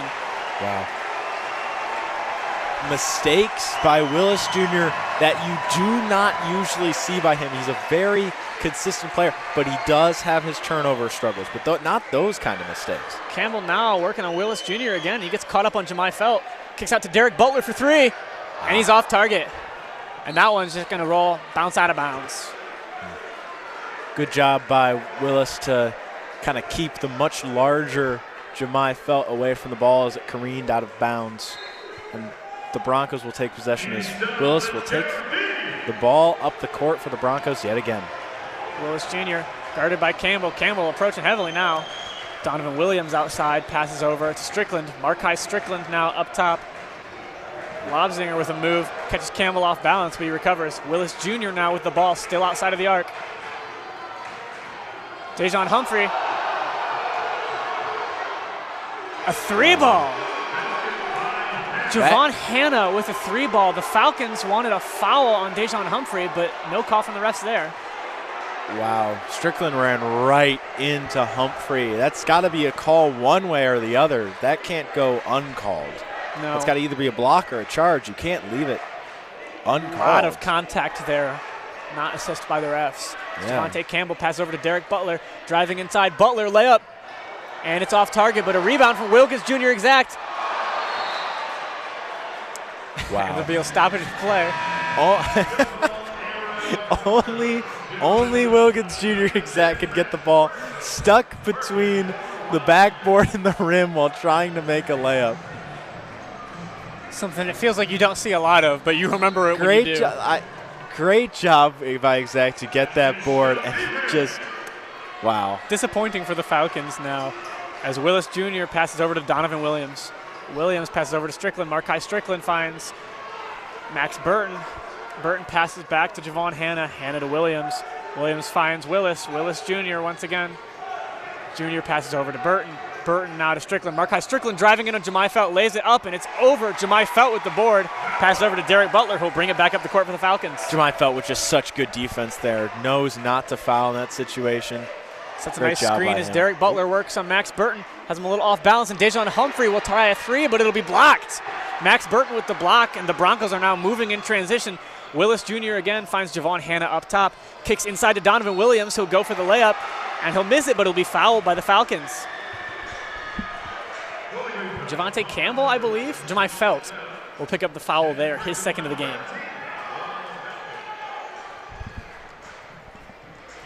So the Broncos will step to the charity stripe again, 5 for 8 on the night. And with 8:09 left and a 4-point lead, Falcons are going to have to get some stops soon. Donovan Williams makes his first attempt. It's good.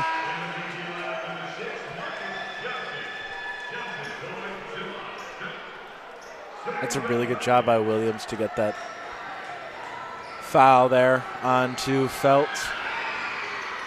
Williams makes the second one. Felt is so good at not fouling in those situations, so it's a really good job by Williams to force the contact that gets the foul drawn. 6-point game now for the Broncos as Javonte Campbell drives in on Max Burton. Cannot get the layup. Ball's going to be recovered by Donovan Williams. Kicks it over to Willis. Chauncey Willis Jr. again. Moving quickly on Junior Exact. A spin, lays it up. And the putback attempt is no good either. Marcus Johnson now has the ball, and the Falcons are going back the other way. Wow. Got a little lucky on that one that ball wasn't put in. It would have been a tough layup to make, though, by Willis. Absolutely. As he was spinning right into it. Campbell back up top, passes to Butler. Butler near the corner, driving in. Butler inside the paint, goes for the layup. And they're going to call the foul there against Derek Butler, and he will go to the charity stripe for 2 after this media timeout. 7:29 to play remaining in the game. Trip to Cleveland potentially on the line. The Broncos lead 56-50. Don't go anywhere. You're listening to BGSU men's basketball on Falcon Radio.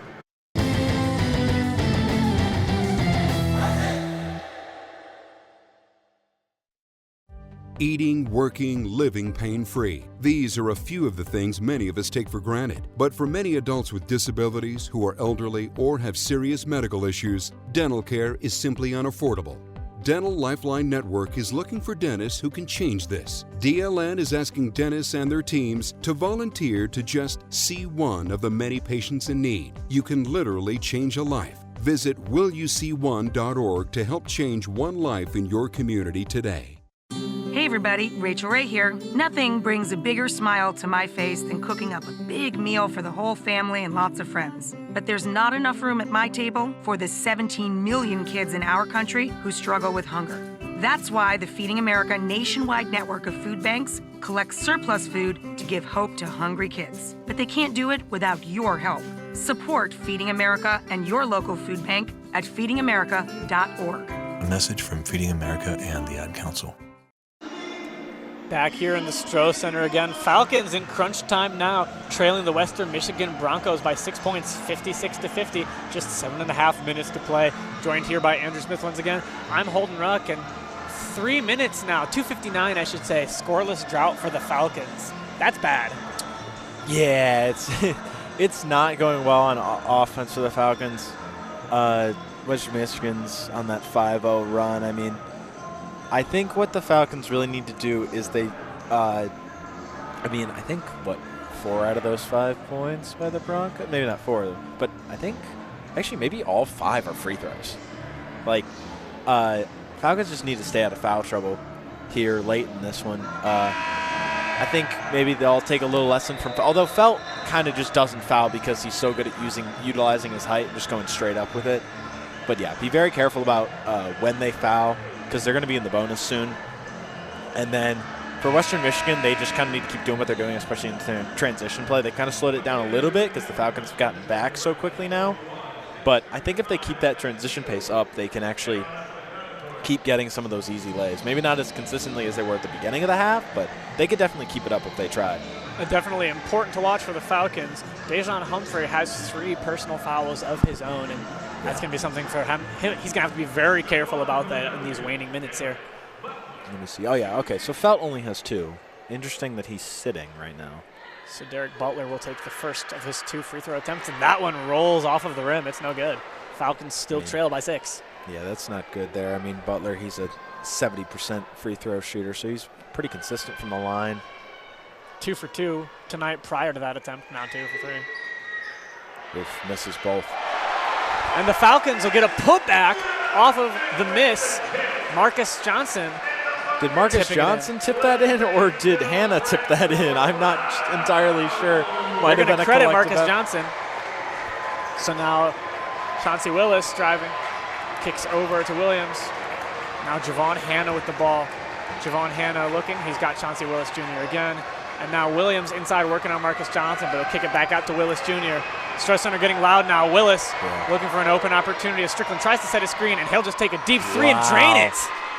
Ice in his veins. Broncos now lead by 7 again. Javonte Campbell back up the floor. Campbell, Johnson working on Williams. Javonte Campbell trying to find his way inside.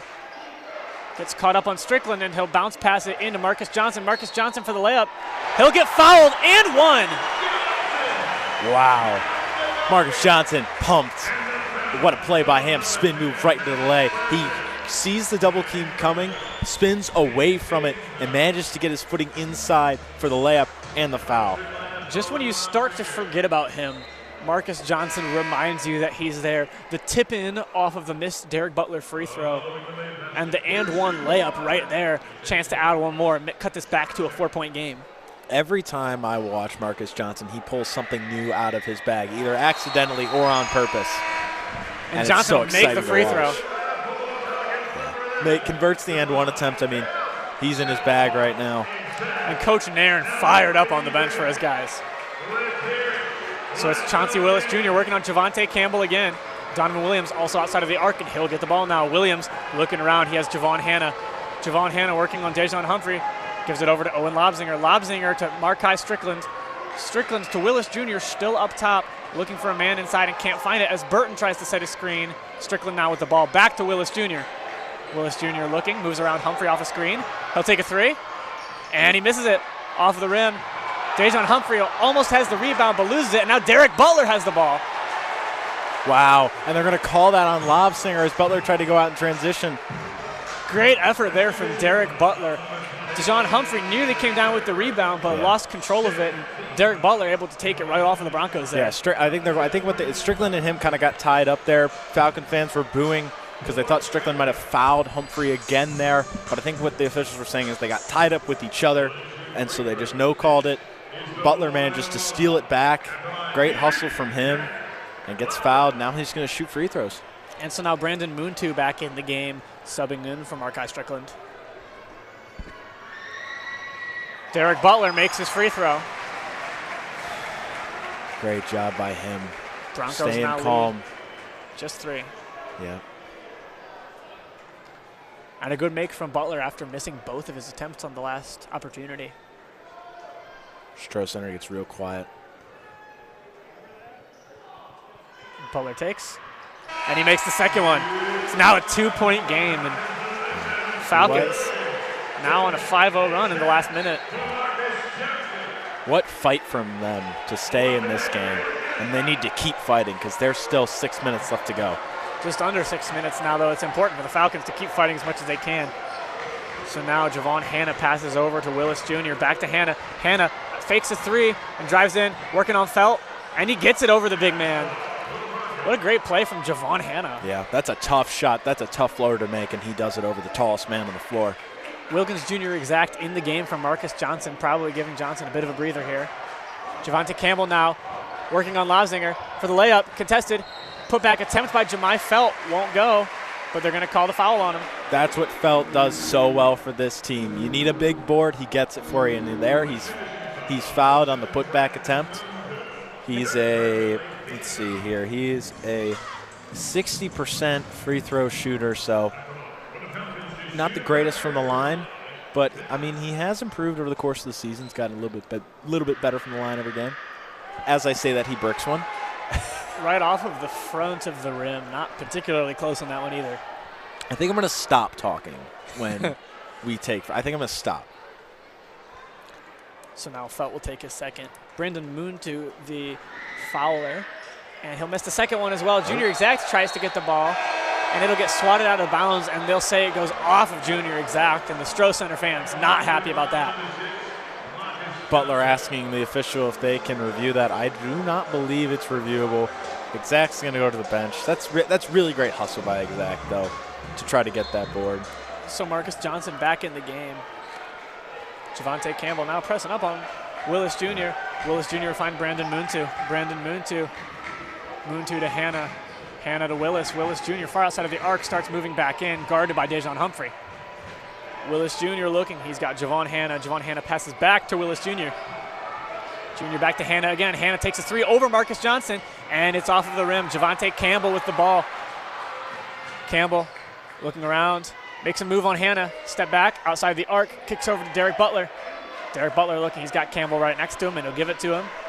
Javonte Campbell now working on Javon Hanna. Outside of the arc, taking his time, waiting for something to open up. Butler with a little bit of a screen, but it won't go anywhere. Kicks over to Butler, who's now driving in. Butler will spin. He'll try to pass it to Jemai Felt. Kick out to Campbell. Marcus Johnson from 3. And he hits it off of the rim. Off the front of the rim. So both teams missing 3-pointers out the front of the rim on back-to-back possessions. Sort of an accidental opening there for that Marcus Johnson 3. What looked like originally a shot attempt ended up being a kick out. Jemai Felt ended up with the ball and was able to get it to Johnson ultimately, but nothing doing there for the Falcons. Still trailing 4 with just 4:24 left in the game. Another media timeout will be called, so we'll go ahead and step away with them. You're listening to BGSU Men's Basketball on Falcon Radio.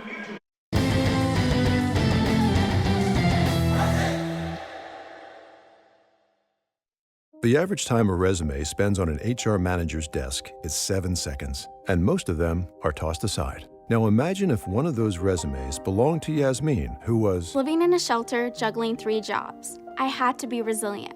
That's something that you can't teach. We rely so much on a resume, yet it could never tell the full story of someone who had to be independent and take initiative. And that's how I handle every project I get. Discover new ways to develop great talent at gradsoflife.org. Brought to you by Grads of Life and the Ad Council. So I'm a cat, and I just moved in with this new human, and she's got this little toy she's always playing with, all day long. Tap, tap, tap, tap, bloop, bloop. She can't put it down. There it is. Oh, and get this. She even talks to it. Last week, she asked it for Chinese, and guess what? Egg rolls showed up. Like magic. Humans have cool toys. A person is the best thing to happen to a shelter pet. Be that person. Adopt. Brought to you by the Ad Council and the ShelterPetProject.org. Back here in the Stroh Center again, just 4:24 left to play in a game that could well decide who goes to Cleveland and who stays home. Holden Ruck again with Andrew Smith from Falcon Media Sports Network. And Andrew, kind of a rough stretch here for the Falcons. Yeah, they've gone scoreless in the past minute 39. They can't have these stretches. If they do make the MAC tournament, barring this game and then the Central Michigan one that's happening right now, they can't have those stretches where they go scoreless for 2 minutes like 3 or 4 times a game. It's just, you're going to lose come tournament time. The road to Cleveland certainly up in the air as the Central Michigan Chippewas trail NIU by 4 with only 6:40 to go left in that game. If NIU wins, both members of this Falcons-Broncos game will get their ticket to Cleveland punched. So that's definitely a result to watch. But right now we're staying here in the Stroh Center as the Broncos are going to inbound it. So it's Chauncey Willis Jr. with the ball again. Passes over to Williams. Donovan Williams finds Brandon Moontu. Moontu, defended by Tajon Humphrey, passes over to Willis Jr. again. Willis back to Moontu. Moontu finds Javon Hanna all the way over to Owen Lobzinger on the other end. Lobzinger passes inside and missed there. A miss from Javon Hanna on a mid-range jumper. And now Javonte Campbell bringing the Falcons the other way. Javonte Campbell looking. Marcus Johnson back in the game, matching up against Donovan Williams. Campbell with Willis Jr. guarding him up top. Finds Marcus Johnson near the line. Johnson loses the dribble there, and they'll call it a foul by the Broncos. Yeah. Loses the dribble because he got fouled is, I think, what happened there. And he'll go ahead to the line, being in the bonus, and shoot some free throws. Marcus Johnson is one of the best free throw shooters in the MAC, shooting 85% from the line. The first personal foul of the night there for Donovan Williams of the Broncos, as Marcus Johnson will make 2 free throw attempts. And the first one goes down. It's now a one-possession game, 61-58, the Falcons trail. Marcus Johnson doing his routine. And he gets the second one as well. The Falcons now trail by just 2. How important are those as Marcus Johnson checks back out of the game? Oh, absolutely crucial. You can feel the energy in the Stroh Center again building. Javonte Campbell pressing Willis Jr. Willis Jr. running with him. Campbell stays with him, passes over to Moontu. Moontu outside of the arc. Campbell switches off to him. Falcons looking a little out of position, but they catch themselves. Now Moontu with the ball again outside of the arc. Passes inside to Lobzinger. Lobzinger back out to Moontu. Moontu over to Lobzinger again. And Willis Jr. kind of resets from the logo. Willis Jr. up top. Screen from Williams. Willis Jr. passes over again. Javon Hanna. Wow, and it looks like Willis travels there thanks to some good recovery by Jemai Felt. He bit at the pump fake by Willis, but recovered so quickly due to his length. And Willis travels off it, trying to find Lobzinger on the inside. Supposed to be a Falcons ball. Marcus Johnson to inbound in a 2-point game. And the Stroh Center getting so loud there, you almost couldn't hear the whistle. Yeah, just the fans are the ultimate sixth man, getting so loud for the Falcons on that possession. Absolutely. Campbell up top from the arc, takes a 3. And it's off target. Rebound by Hanna, and now Willis Jr. slowing things down, bringing the ball back up the court. Just 3 minutes left to play in this game. 2 points, the Falcons trail by 59-61 as Donovan Williams signals to his teammates. Markai Strickland from the logo passes over to Willis Jr. Jr. outside. Willis Jr. moving in over to Markai Strickland again. Back to Willis Jr. up top of the key. Javonte Campbell defending. Screen set by Max Burton. Willis Jr. works in on Tajon Humphrey, and he'll take a shot. And it's off target, off the backboard, right at the shot clock. Wow. Another great defensive sequence there from the Falcons. And Dejan Humphrey is so hyped as he walks back down the floor. The Falcons are playing some great defense, making Willis so uncomfortable at the top of the key, and the Broncos so unable to set up any sort of play. Momentum all working in the favor of the Falcons, but they need to find another basket as they trail still by 2 here with just 2.5 minutes to play. Derek Butler driving inside on Max Burton. Butler looking, passes over to Jemai Felt. Jemai Felt now on Willis Jr. Tries to lay it up, and he gets the ball poked out, and the Broncos will take it away. Yeah, just as much as the Falcons are playing great defense on the Broncos are playing great defense on the Falcons. Willis Jr. now. And Western Michigan's going to call a timeout. And this will be just a short timeout, so we'll stay here for this timeout. And Andrew, what a back and forth. I mean, some incredible defensive play from both of these teams. Absolutely nerve-wracking, yeah. No, it's been great defense by both teams. Falcons, there's been a couple stretches where they haven't played great defense or have just not played great offense that helps Western Michigan out. But also, they've had some great moments, too, on both sides of the ball. And the Broncos, the 3-ball kept them in it earlier in the game. And now, I mean, Hannah has 18 points. Lobsinger has 17. They're the leaders for the Broncos. They have come out and just absolutely done a fantastic job on the offensive side of the ball. And then they're taking away all the Falcons' cuts, fighting around all the Falcons' screens, and they're playing great hustle defense as well. Crunch time here in the Stroh Center. Just 2:12 left to play as the Falcons still trail the Broncos 59-61 with a trip to Cleveland on the line. Getting loud again. Javon Hanna now working on the outside. Javonte Campbell moving in on him. Hanna in some trouble, bobbles it, but keeps it over to Donovan Williams, who passes back to Willis Jr. Willis Jr. now driving in, finds the lane, and they're going to say a foul. On Wilkins Jr., exact, yep. That's the right call there. Exact swiped at the ball, missed. Not what you'd like for the Falcons, but it will be an inbound and not free throws here, so Strickland will look to inbound it. Strickland kicks to Willis Jr. Willis Jr. on the perimeter right in front of his own bench. Gets inside the arc, working on Campbell. And they're going to call a foul on Javonte Campbell there. So now we'll play that again. Markai Strickland once again to inbound to the Broncos. Just 1:50 left to play in this contest. Strickland looking.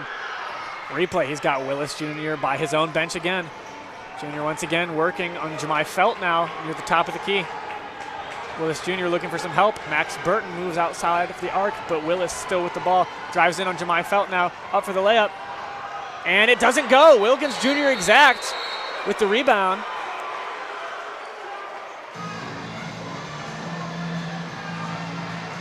And they're going to call a jump ball. BG basketball. And what a huge turn of events there for the Falcons. Great job on the defensive end. Wilkins Jr. exact. Doing what he needs to do there. Marcus Johnson now back in the game as exact will step out.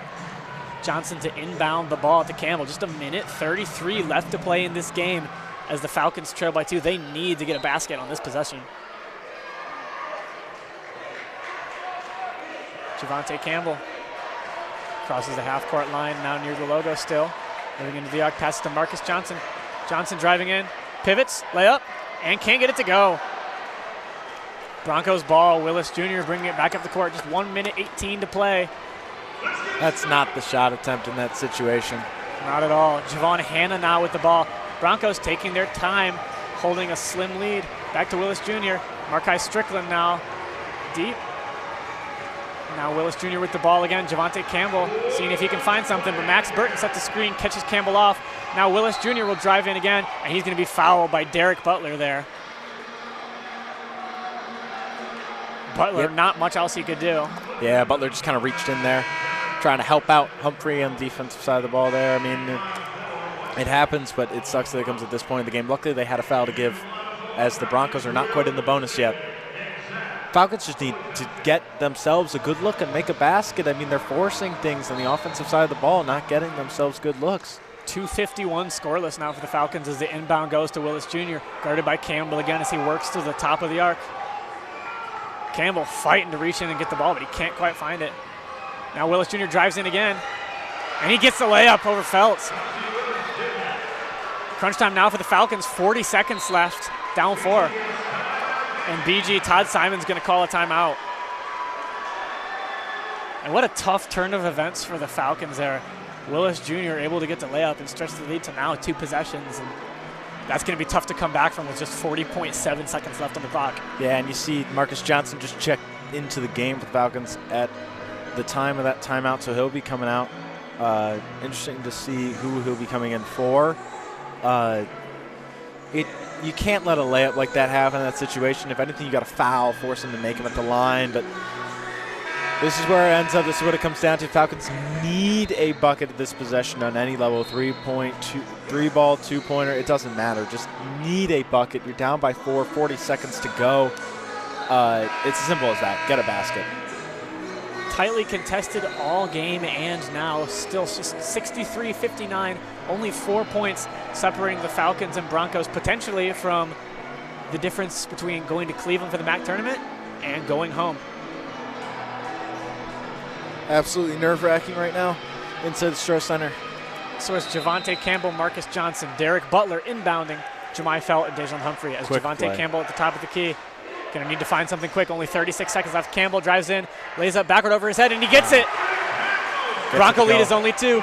Willis Jr. throws a deep ball, and it's caught by Strickland. Markai Strickland lays it up, and he misses it. And they're going to say he was fouled by Johnson.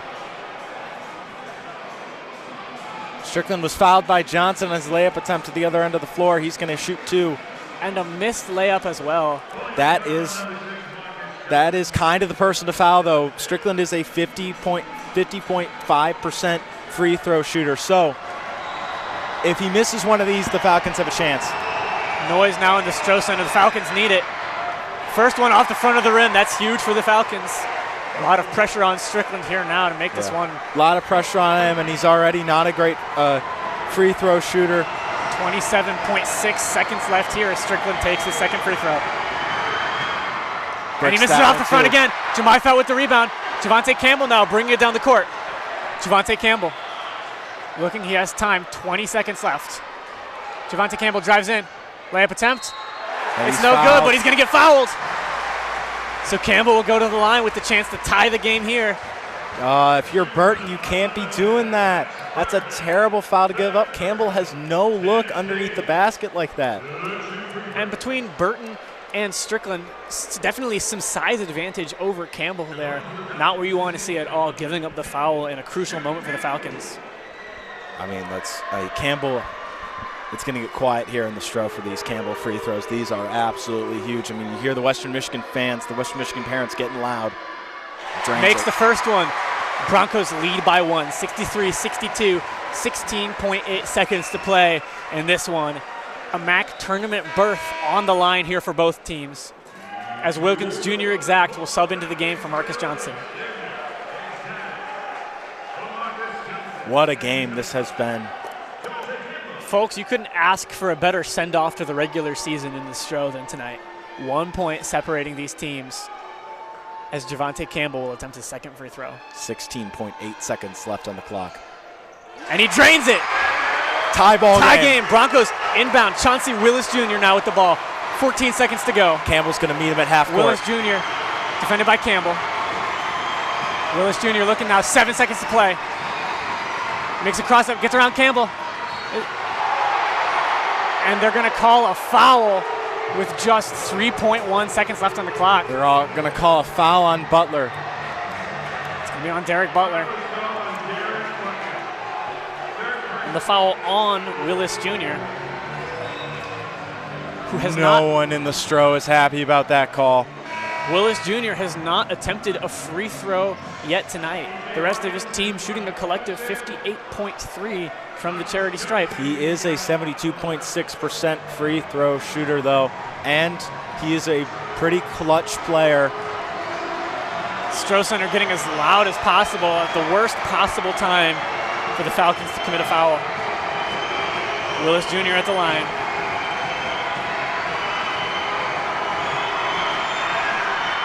First attempt, and he drains it. Broncos lead by 1. The Falcons will have 3.1 seconds to go the length of the court.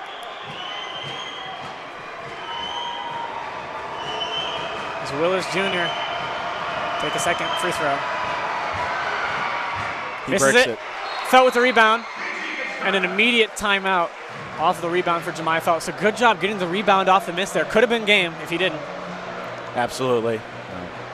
Great job by Felt, just immediately snagging that right off the front of the rim. So that's going to be one more timeout, but we're going to go ahead and stay here with just 2.8 seconds now left on the board. And Andrew, what a game. This one, every time the Falcons do this to me, this team has consistently made me so nervous. And I mean, props to the Broncos. They have played great all game long, great season by both these teams. And it all really comes down to this possession as NIU is now down by 3 to Central Michigan with 1:53 remaining in the second half in that one. Do or die here for the Falcons. They have the ball back as the buzzer goes off, and they will have 2.8 seconds to find something in a situation where if the Central and NIU game holds right now, this game, winner goes to Cleveland, loser goes home. Yep. And I believe, yes, the Falcons will have to go the length of the floor, starting on their own baseline, sitting on the O of the Stroh center text. On the baseline, Johnson will inbound the ball. Looks like he's going to try to do a full court heave to most likely either Campbell or Butler or just whoever's open, really. Tall order here for the Falcons, just 2.8 to play. Another timeout's going to get called, this time by Western Michigan. Most likely just wanted to see what the Falcons were going to come out looking like, and Coach Stevens has seen enough. Broncos definitely needing to make sure they don't commit any grave mistakes here. As a one-point game, certainly not impossible for the Falcons, but no. You'd hate to. But the message by Dwayne Stevens right now to his Bronco team is simply, do not foul. It has to be. Because the Falcons are in the double bonus, so they get 2 shots no matter what. And it looks like Michael Sulaka will check into the game for the Broncos.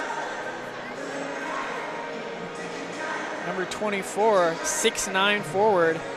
It looks like they're kind of just utilizing some size. They're probably just gonna look to contest as best they can with size. Yeah, absolutely. Makes sense given the situation of the clock. Only 2.8 seconds. It's a hard ask to do much more than a heave and a last-ditch shot. So we'll see what the Falcons have drawn up here.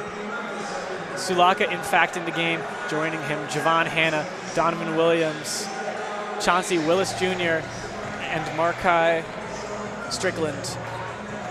So definitely some size in for the Broncos, but some speed as well, taking notably out 2 of their biggest players, Max Burton as well as Owen Lobzinger. What a game. So here we go, Marcus Johnson to inbound over the big man. Over in the court, he's got Butler, he's got Humphrey, finds Humphrey, Humphrey catches it, Humphrey, shot! Oh. And it's off target. He just misses. A clean shot before the buzzer, but it won't go. It's off the glass, and so this one will end. The Broncos take it 64-63 over the Bowling Green Falcons, who can only pray at this point for a Husky upset. We're going to take a quick break, step away from this one, and when we come back, we will recap it and update you on the outcome of the Northern Illinois and Central Michigan game as well. Western Michigan wins 64-63. You're still listening to BGSU Men's Basketball on Falcon Radio.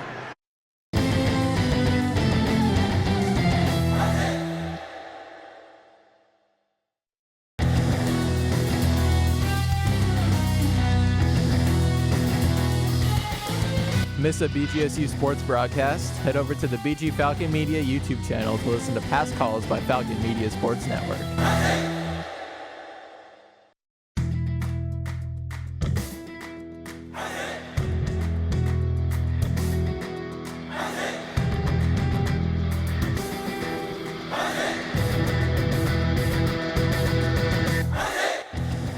Hey, BGSU graduate Jason Jackson from the Miami Heat here. When I was a Falcon, there was BGRSO. Now it's Falcon Media Sports Network. Keep up with all BGSU sports news and action by following BG_FMSN on Twitter/X and check out BGFalconMedia.com.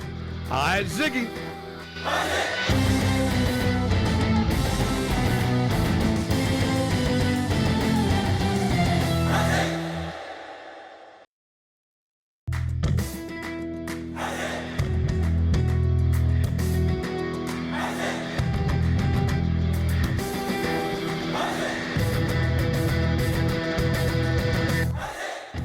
BGSU graduate Jason Jackson from the Miami Heat here. Make sure to tune into the Zig Zone every Sunday at 4 p.m. on WBGU 88.1 FM, home of the Falcon Media Sports Network.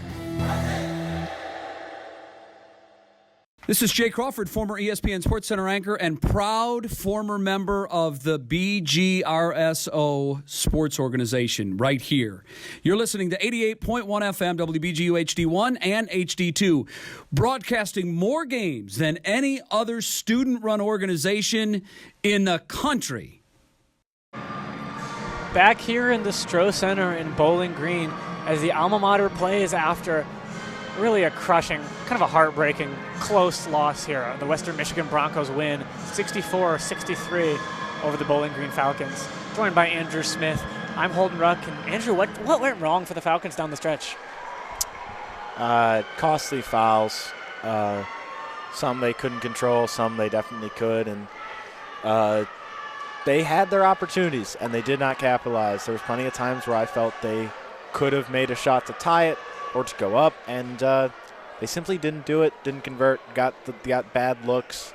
Yeah, that's pretty much it. That's all there is to it. Just needed to take advantage of the opportunities they were given and needed to stay out of the foul trouble they found themselves in. Certainly a tough break late there with the game tied under 10 to play.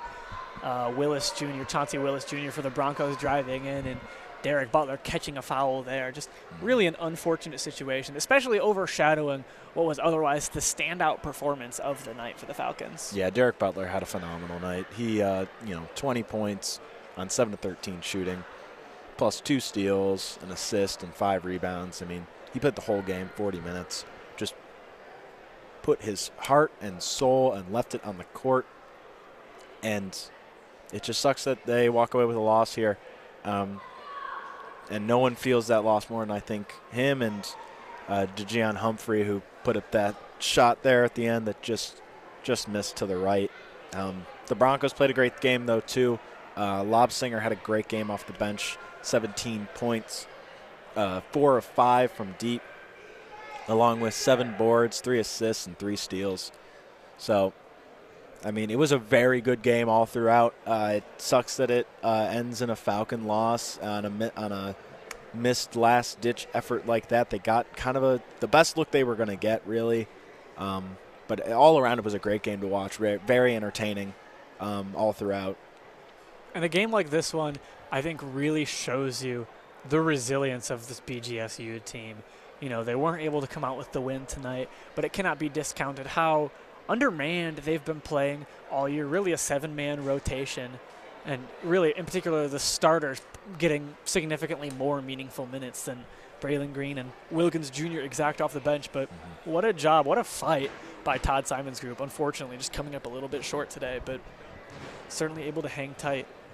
Unfortunate for the Falcons, the implications for Cleveland looking very, very tightly contested as Central Michigan is now leading by 3, 67-64 over the Huskies of Northern Illinois. If that score holds and Central Michigan is able to come out with the win, the Falcons would then be eliminated from MAC tournament contention due to their loss to Central Michigan prior this season. Yeah, I mean, Falcons had a great season regardless. Like you said, played way undermanned. I mean, they basically have been playing with 7 guys ever since Trey Thomas got hurt. I mean, it's been difficult. Butler played all 40 minutes tonight. Johnson looked so tired towards the end of this one. I mean, they put their heart and souls into this season. It sucks that if it has to end today, It sucks that it has to end today, but, I mean, hey, props to this Broncos team that's going to go on to the MAC tournament. They're going to face off against number 2 ranked Miami. And we'll see what happens in the MAC tournament in Cleveland. 20 seconds left in the game between Northern Illinois and Central Michigan, and a foul has Central Michigan going to the line, but they're only leading by 1 point. So still some miracle potential for the Falcons, but definitely not the best outlook still, as only 20 seconds remain. Looking at some statistics between the two teams, a really similar shooting outing by the time it was all said and done. Bowling Green, 46% from the field, 33.3% from the three-point line, whereas Western Michigan shot a little under both of those sticks, 42.9%, as well as 30.8% from three. As far as the rebound battle, by the end of it, it was a pretty even contest, 33 rebounds for the Falcons to 31 for Western Michigan. Western Michigan outpacing 9-7 in the offensive category, but defensively rebounding. The Falcons won 26-22. Assists were very comparable. Other stats, steals, the Western Michigan Broncos had 9 compared to only 2 for the Falcons, and you could really feel that difference later on in the game. Absolutely. I mean, the Broncos did a great job of turning Falcon mistakes into their own points, and like I mentioned, especially at the end of the game, the Falcons couldn't turn Bronco mistakes into their own points and their own opportunity. I mean, they had the opportunity to tie this game up multiple times and just couldn't do it. So great game all around. Ending sucks, but I mean, great job by the Broncos to win this one after losing to the Falcons on their home court earlier in the year. So just all around great game, excited to watch. The Falcon faithful will have to hold out some hopes for heroics in the waning minutes of this contest. But elsewhere in BG, we want to briefly touch on the score for the hockey team in the first round of the Mason Cup playoffs. In the third period, with only 6.5 minutes remaining, the Falcons and the Michigan Tech Huskies are currently tied 1-1 in the first matchup of the best-of-3 series. So there will be a lot to watch there. Should something miraculous happen in the NIU game against Central Michigan, Falcon Media Sports Network at BGFMSN on Twitter X, as well as on BGFalconmedia.com, will certainly have news of that information and any potential MAC tournament implications that it may carry. Before we say goodbye for the night, we want to make a couple of shout-outs. First of all, to Lucas Kleinmeyer, our sports content director. Without him organizing everything, running our meetings, scheduling things, and teaching people what to do, we wouldn't be able to have opportunities to call games like this, so thank you to Lucas. Thank you as well to Tyler Kavelitz, our sports production director for Falcon Media and the Falcon Media Sports Network, for everything he does behind the scenes, getting promos ready to go, and all of his hard work. Carl Smith, Falcon Media's faculty advisor, thank you to everything that you do, everything that you equip us with to be able to do all these broadcasts. And last but most certainly not least, I want to give a shout out to our man Austin Roos, back in the board, pressing the buttons to take us on and off the air. Austin, we appreciate you, sir. This isn't possible without the work that you and people like you do, so we thank you. For Andrew Smith, I'm Holden Ruck from the Falcon Media Sports Network. Western Michigan wins 64-63. Good night.